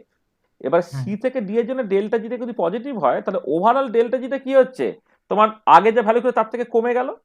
আর পরেরটা ক্ষেত্রে কিন্তু ডেল্টা জিটা হচ্ছে নেগেটিভ, তাহলে আগে যা ডেল্টা কি নেগেটিভ ছিল সেটা আরো নেগেটিভ হয়ে গেল, আরো নেগেটিভ হয়ে গেলে কি হবে, ইকুইলিব্রিয়ামটা তোমার বেসিক্যালি ডান দিকে শিফট করতে চাইবে, অর্থাৎ মোর অ্যান্ড মোর এ বিতে কনভার্টেড হবে। তার সঙ্গে এই ফ্রি এনার্জির সঙ্গে কিন্তু তোমার রেটের কোনো সম্পর্ক নেই, দিস ইজ ইম্পর্টেন্ট। সেই জন্য neither will affect the rate, ঠিক আছে, ওই জন্য এই অপশনটা দেওয়া আছে আর কি। মানে এটা মিসগাইড করার চেষ্টা করা হয়েছে যে মানে ইকুইলিব্রিয়াম কনস্ট্যান্ট, রেট কনস্ট্যান্ট, হ্যাঁ, এই দুটো কমপ্লিটলি আলাদা জিনিস। তুমি ইকুইলিব্রিয়াম মানে গিভস ফেনাকে চেঞ্জ করলে সার্টেনলি হচ্ছে রেটটা চেঞ্জ হবে না, কিন্তু ইলটা চেঞ্জ হবে, অর্থাৎ ইকুইলিব্রিয়াম কনস্ট্যান্টটা চেঞ্জ হবে। রেটটাকে চেঞ্জ করতে গেলে যদি এরকম হতো যে এমন কিছু দিলে যাতে করে হচ্ছে অ্যাক্টিভেশন বেরিয়ারটা কমে গেল, বা এমন কিছু দিলে যাতে করে রিয়াক্ট্যান্টের এনার্জিটা বেড়ে গেল, যেটা টেম্পারেচার বাড়িয়ে হয়, মানে অ্যাক্টিভেশন এনার্জি কমে যায় ক্যাটালিস্ট ইউজ করে, আবার তোমার রিয়াক্ট্যান্টের এনার্জি তুমি বাড়িয়ে দিতে পারো টেম্পারেচার ইউজ করে, তখন বেসিক্যালি ট্রানজিশন স্টেট থেকে রিয়াক্ট্যান্টের যে এনার্জি ডিফারেন্স যেটা আমি অ্যাক্টিভেশন এনার্জি বলছি সেটা অ্যাকচুয়ালি কমে গেলে তখন রেটটা চেঞ্জ হতে পারতো। এক্ষেত্রে তো যেটা কথা হচ্ছে যে ফ্রি এনার্জি চেঞ্জ হচ্ছে, ফ্রি এনার্জি চেঞ্জ হয়ে আমার হবেটা কি, তাহলে তো রেট চেঞ্জ হবে না, ঠিক আছে। এটা আর কিছু স্যার 13টা একটু বলুন। হ্যাঁ 17টা, তার আগেটা একটু বলবেন? 13টা একটুখানি বলে নি। আচ্ছা দেখ এই 13টা, আচ্ছা 13টা একটুখানি কঠিন আছে, 13টা পরে বলছি, মানে 17টাকে বলুন, মানে 13টা আগে আলোচনা করেছি, এখন তুমি পারবে এমনিতে, আর দুটোই দেখছি ঝামেলা আছে, তাহলে ঠিক আছে একটা একটা করে করি। দেখো দেখো যে formation of Z from X is theoretically expected to obey the following kinetic scheme. X reversible reaction দিয়ে ওয়াই হচ্ছে, ওয়াই রিভার্সিবল রিয়াকশন দিয়ে জেড হচ্ছে, and experimentalist wants to verify the above scheme but can observe and measure the concentration of only X and Z. Is it possible that under conditions the measurements of X and Z as function of time would lead the experimenter to conclude that the kinetic scheme is as given below and that the species Y is absent? এইটা ঠিক আছে, হ্যাঁ, মানে এটা basically হচ্ছে, মানে ওইটা না থাকলেও হয় আর কি। ঠিক আছে, মানে ব্যাপারটা কিরকম দেখো, একটুখানি জাস্ট মানে একটুখানি কমপ্লিট করে মানে এটা হচ্ছে আমরা এক্স থেকে ওয়াই, ওয়াই থেকে জেড যদি হতো শুধু কনজিকিউটিভ রিয়াকশন, তখন ওয়াই এর প্রেজেন্সটা তোমার ভাবার দরকার পড়ে না, যদি তোমার আইদার কে ওয়ান মাঝ গ্রেটার দেন কে টু, অথবা মানে আচ্ছা এটা পরেরটা রেট কস্টটা মানে কে টু হবে, এটা তো কে টু আর কে মাইনাস টু, মানে কে ওয়ান হয়ে গেছে আর কি। হ্যাঁ, এই যে এখানে এইখানে এই যে রেট কনস্ট্যান্ট, এটা অ্যাকচুয়ালি কে টু হওয়ার কথা, তাই তো? হ্যাঁ, মানে কে ওয়ান কে মাইনাস ওয়ান, এখানে কে টু কে মাইনাস টু, এরকম হওয়া উচিত আর কি। ঠিক আছে, আচ্ছা হ্যাঁ দেখো এবার তাহলে প্রবলেমটা একটু বোঝার চেষ্টা করো। যেটা কথা হচ্ছে কি, যদি তোমার শুধু কনজিকিউটিভ রিয়াকশন হতো, এক্স থেকে ওয়াই, ওয়াই থেকে জেড হতো, তাহলে তুমি কখন ওয়াই এর প্রেজেন্সটা তোমার ধরতে হয় না, তখন কে ওয়ান মাঝ গ্রেটার দেন কে টু বা কে টু মাঝ গ্রেটার দেন কে ওয়ান হয়, সেইটা। আচ্ছা এবারে যেটা কথা হচ্ছে যে যে তোমার এইখানে এইটাও রিভার্সেবল, এটাও রিভার্সেবল, কখন তুমি বেসিক্যালি ওয়াই এর প্রেজেন্সটা আছে বলে ধরার তোমার দরকার পড়বে না। ঠিক আছে, এটা যে কথা, মানে তাহলে আমাকে কি কি জানতে চেয়েছে, আরেকবার একটু পড়ে নিই, যে function of time would lead to the experiment to conclude, মানে এটা কোথায় গেল কোশ্চেনটা, মানে is it possible that under conditions the measurement of X and Z as function of time would lead to the experimenter to conclude that the kinetic scheme is as given below and the species Y is absent. আচ্ছা, no, this is not possible একটা। yes, if k minus 1 মাঝ greater than k1 আর k minus 2 মাঝ greater than হচ্ছে k2। আচ্ছা, yes, if k1 by k minus 1 equal to k2 by k minus 2,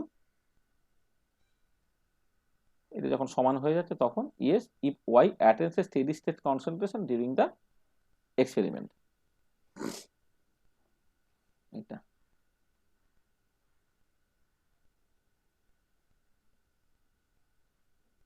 আচ্ছা,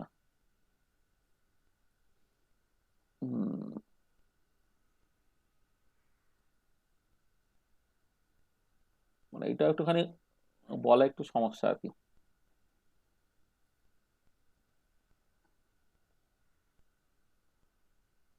আপনি যেভাবে প্রথম থেকে বলছিলেন যে স্টেডি স্টেটটা দেখে করে, এটা অ্যান্সারটা জেনে করে বলা হচ্ছে স্যার, না হলে স্যার ওই সি এরটা হবে না, আর বি এরটা তো স্যার আমরা প্রেডিক্ট করতে পারবো না যে মানে কে টু গ্রেটার দেন কে ওয়ান হবে না, কে আর প্রথম একটা তো হচ্ছে না, এর ভাবলে স্যার ডি এরটা হচ্ছে, কিন্তু স্যার ওটা অ্যান্সারটা জেনে করে বলা হচ্ছে।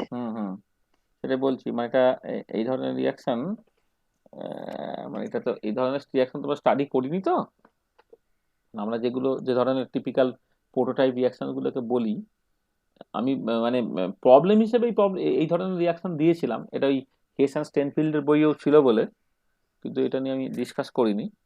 হ্যাঁ, এটা আমি একটুখানি আরেকবার একটু ভেবে দেখে নেবো, হ্যাঁ মানে ক্রস চেক করে নেবো, তুমি উত্তরটা জানলে তার মতো করে একটা লজিক খাড়া করে দিতে পারবে, যেটা বলছি আর কি। যেমন এখানে এই যে ডি অপশনটা দেওয়া আছে, ডি অপশনটা যদি কারেক্ট হয় তাহলে তার একটা লজিক নিশ্চয়ই খাড়া করে দেওয়া যাবে আর কি, যে স্টেডি স্টেট অ্যাপ্রক্সিমেশন তুমি যদি ইউজ করো তাহলে তো ওয়াই এর কনসেন্ট্রেশনটা at the end of the day X এবং জেড এর টার্মসে তুমি লিখে ফেলতে পারছো, দেন ওয়াইটাকে তুমি হাওয়া করে দিতেই পারো, মানে এটা তো মানে সবসময়ই তাই আর কি।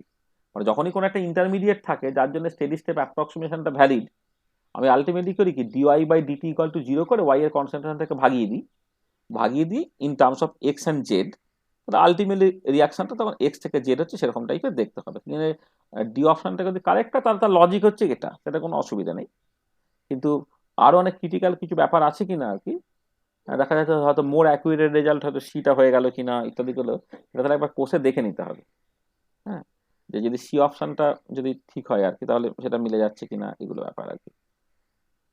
ঠিক আছে, বুঝলে, মানে যেটা হচ্ছে যে মানে এমনি ওয়াইটা যদি না থাকে, তুমি জাস্ট এক্স থেকে জেড হচ্ছে এরকম টাইপের যদি তুমি ভাবো, এটা তুমি ভাবতেই পারো, কেননা স্টেডি স্টেপ অ্যাপ্রক্সিমেশনের মানেই তো হচ্ছে এটা, যে যে ইন্টারমিডিয়েটটা আছে সেই ডি ওয়াই বাই ডিটিটাকে জিরো করে দিয়ে আমি ওয়াই এর কনসেন্ট্রেশনটাকে in term X and Z বের করে নেব, বের করে নিয়ে সেটাকে আমি আলটিমেটলি মানে রেড ল বের করার সময় বসালে তুমি দেখবে আলটিমেট যে রেড লটা হবে সেখানে হচ্ছে ইন্টারমিডিয়েট ওয়াই এর কনসেন্ট্রেশনটা থাকবে না, থাকবে না যখন তুমি ওভারঅল রিয়াকশনটা তুমি এক্স থেকে জেড এর মতো করে ভাবতে পারো। ডি অপশনটা কারেক্ট হওয়ার সম্ভাবনা আছে, কিন্তু আরো আশপাশের জিনিসগুলো অ্যাকচুয়ালি জাস্ট কি মানে করছে আর কি, আচ্ছা Q one by K minus one আর K two by K minus two যদি সমান হয় তাহলে আদৌ কিছু এসে যায় কিনা, এই যে জিনিসগুলো না এগুলো একটুখানি আমি প্রবলেম হিসেবে দিয়েছিলাম তখন কোষে দেখেছিলাম। হ্যাঁ, এটা আরেকটুখানি দেখে নিয়ে তারপর বলবো। ঠিক আছে, ওইটা একটু থাক এখন। আচ্ছা 17টা বলছে তাই তো? হ্যাঁ স্যার। 17টা বলছে a reaction involving chemical species R, G, P and H has the observed stoichiometry 2R plus G থেকে হচ্ছে P plus H.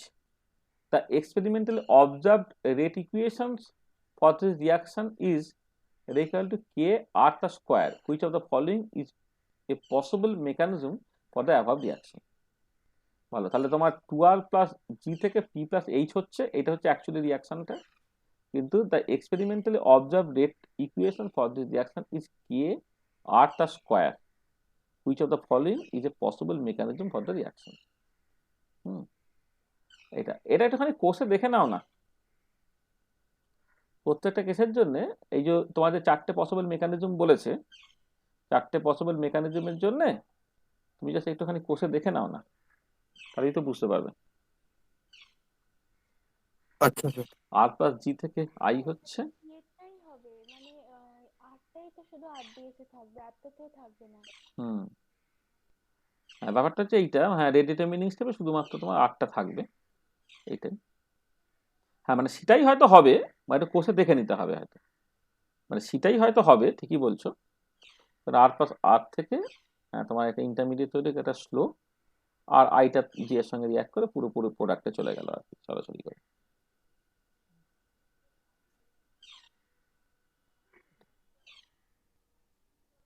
একবার দেখে নিতে পারো একবার করে।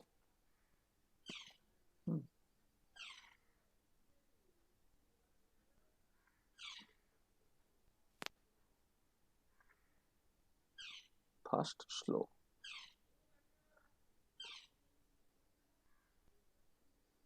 ইন্টারমিডিয়েট তৈরি হচ্ছে,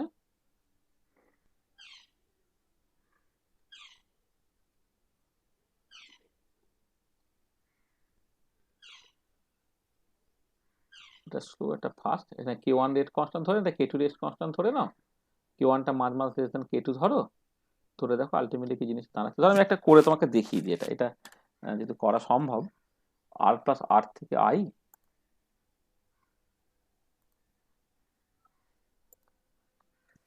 মেকানিজম এটা এটা কত দাগের কোশ্চেন? 17 স্যার। 17, গেট কত?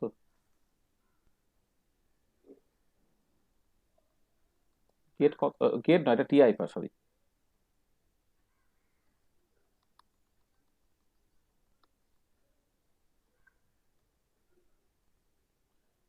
টিআইএফআর এর কোশ্চেন, টিআইএফআর সাল দেওয়া নেই না? না স্যার, সাল দেওয়া নেই স্যার, শুধু নাম্বারিংটা দেওয়া আছে, সাল দেওয়া নেই। হ্যাঁ হ্যাঁ, ঠিক আছে। আচ্ছা সেটা হচ্ছে তোমার এই যদি মেকানিজম হয় আর প্লাস আর, ধরে একটা রেট কনস্ট্যান্ট কিউ ওয়ান থেকে আই তৈরি হলো, তারপরে হচ্ছে আই প্লাস জি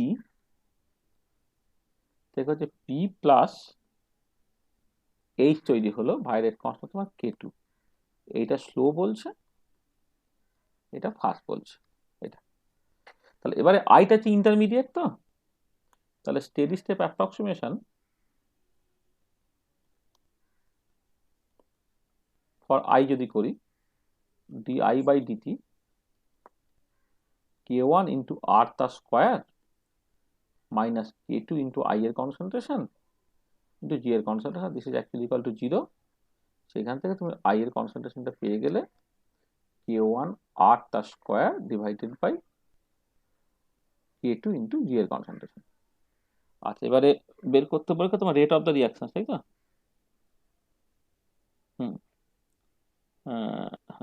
আচ্ছা, রেট অফ দ্য রিয়াকশন ধরো,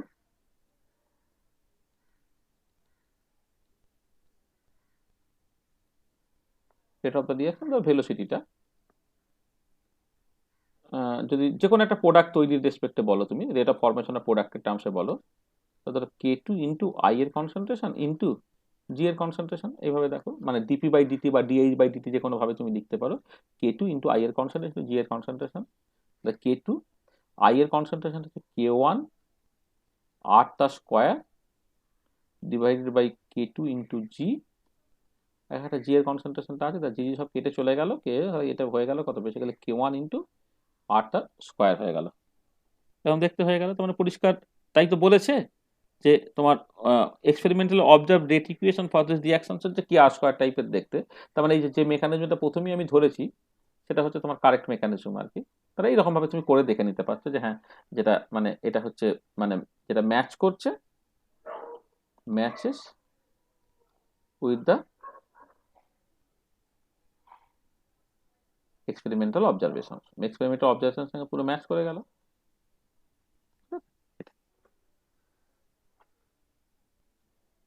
ঠিক আছে, তাহলে এটা এটা এই অপশনটা কারেক্ট অপশন বলতে পারো। স্যার বলো। স্যার বলছি মানে স্যার তাড়াতাড়ি করার জন্য এরকম ভাবে ভাবতে হয় না যে মানে স্লো স্টেপ গুলো দেখলাম ওখানে জি ইন্ডিপেন্ডেন্ট টার্ম গুলো মানে যেখানে আছে সেটা ঠিক হবে, এরকম ভাবে ভাবতে পারি না, মানে নাও হতে পারে। না, এটা হবে, মানে হবে না তা নয়, মানে যেটা বেসিক্যালি এটা তো একটা মানে যে রিয়াকশনটা তুমি কনসিডার করছো, সেই মানে ওভারঅল রিয়াকশনটাকে তুমি বেসিক্যালি কি হচ্ছে দুটো কনজিকিউটিভ রিয়াকশনের মতো করে ভাবছো, তাই তো? মানে এইটা থেকে এইটা হচ্ছে, যেটা তৈরি হলো সেখান থেকে এটা, মানে একটা কনজিকিউটিভ রিয়াকশনের মতো করে ভাবছো। তাহলে আরডিএস যেটা, সেটা হচ্ছে slowest step is the rate determining step.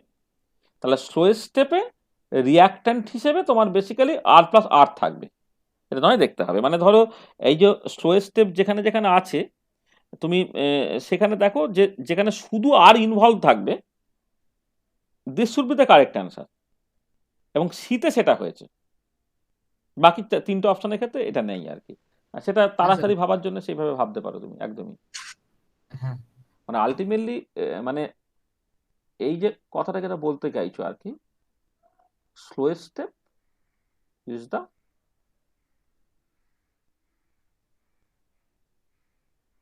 Rate determining step, এটা যদি আমি মাথায় রাখি, slowest step is the rate determining step. এবারে রেট ডিটারমিনিং স্টেপই তো তোমার আলটিমেটলি মেকানিজমটাকে ঠিক করবে। তাহলে আলটিমেটলি যেহেতু আমি দেখতে পাচ্ছি ভেলোসিটি অফ দ্য রিয়াকশনস হচ্ছে কে ইন্টু আর তার স্কোয়ার, মানে আলটিমেটলি ভেলোসিটিটা কিন্তু কে ইন্টু আর তার স্কোয়ার, তার মানে স্লোয়েস্ট স্টেপে হচ্ছে আর প্লাস আর থাকবে। তার মানে এটা ইমপ্লাই করছে যে স্লোয়েস্ট স্টেপটা নিশ্চয়ই এরকম দেখতে হবে, আর প্লাস আর থেকে যা কিছু হচ্ছে এটা হচ্ছে স্লোয়েস্ট স্টেপটা হবে, এবং সেইটা দেখো তোমার বেসিক্যালি একমাত্র সি অপশনের ক্ষেত্রেই কারেক্ট। হ্যাঁ, সেখান থেকে তুমি বলে দিতে পারো, অসুবিধা কিছু নেই। হ্যাঁ স্যার। আর কিছু? আচ্ছা, তো শেষ হয়ে গেল তো? হ্যাঁ স্যার হয়ে গেছে। তাহলে দেখো, তাহলে কেমিক্যাল কাইনেটিক্সটা আমার মনে হচ্ছে তোমাদের মানে যথেষ্ট সময় দেওয়া হয়েছে। তোমরা আবার লাস্ট বারের মতো আমি সামনের সোমবার পরীক্ষা নেব, হ্যাঁ, এবং পরীক্ষাগুলো কিন্তু এখন সিরিয়াস। মানে এখন আগে আমি পেরে উঠতাম না বলে ব্যাপারটার মধ্যে একটুখানি ক্যাজুয়ালিটি ছিল, এখন তো পরিষ্কার তুমি দেখতে পাচ্ছ যে এখন কিন্তু সব কিছুর ব্যাপারে আমরা কিন্তু প্রচন্ড সিনসিয়ার। মানে আমি যদি ইনসিনসিয়ারিটি দেখি, গ্রুপ থেকে লিভ করতে আমাকে কিন্তু সেকেন্ড টাইম ভাবতে হবে না। মানে ক্লাসটা দেখছি খুব কম লোকে করছো, হ্যাঁ, সেটা খুব বাজে ব্যাপার, হয়তো ভিডিও ভিডিও পেয়ে যাও বলে হয়তো করো না, সেটা হতে পারে। কিন্তু এই পরীক্ষার সময় আমি দেখবো পরীক্ষাটা তুমি ওই যজন গ্রুপে থাকবে, মানে ভ্যালিড গ্রুপে যতক্ষণ আছো ততক্ষণই তুমি পরীক্ষাটা দিচ্ছ কিনা। যারা পরীক্ষা দেবে না, যেমন ওই যে ফিজ মানে বারবার বলার পরও যারা ফিজ দিচ্ছে না বা হচ্ছে তোমার ইনফর্ম করছে না, আমি দেখো আমি বারবার কিন্তু বলছি যে আমি কিন্তু সাইল অফ হয়ে যাইনি। আমি মানে 100 টাইমস এই মেসেজটা তোমাদের দিচ্ছি, যাদেরই সমস্যা আছে বলো, তোমরা তোমার ক্লিয়ারলি বলো, তুমি বলো, নাহলে তোমার বাবাকে দিয়ে বলা। মানে এমন তোমাদের মধ্যে কেউ কি আছো যে হচ্ছে ফিস দিতে অসুবিধা হচ্ছে, মানে আমার কাছে তুমি সেই মানে মানে মানে আমাকে জাস্ট জানাতে পেরেছো, কিন্তু আমি তার ফিজ নিয়ে কোনো কথাবার্তা বলেছি? তোমাদের মধ্যে কেউ যদি থাকে তাহলে আমাকে পার্সোনালিতে এসএমএস করো, আমাদের সেটা করছি না। তাহলে আমি বারবার বলছি যে যে তুমি মানে মানে আনঅ্যাটেন্ড, মানে কি বলবো, মানে কোনো একজন ক্লাস করছে যার কোনো হিসেবেই আমি জানি না, কোনো মানে তার কোনো মানে কি বলবো কোনো সিনসিয়ারিটির ব্যাপার নেই, এটা কেন না হয়?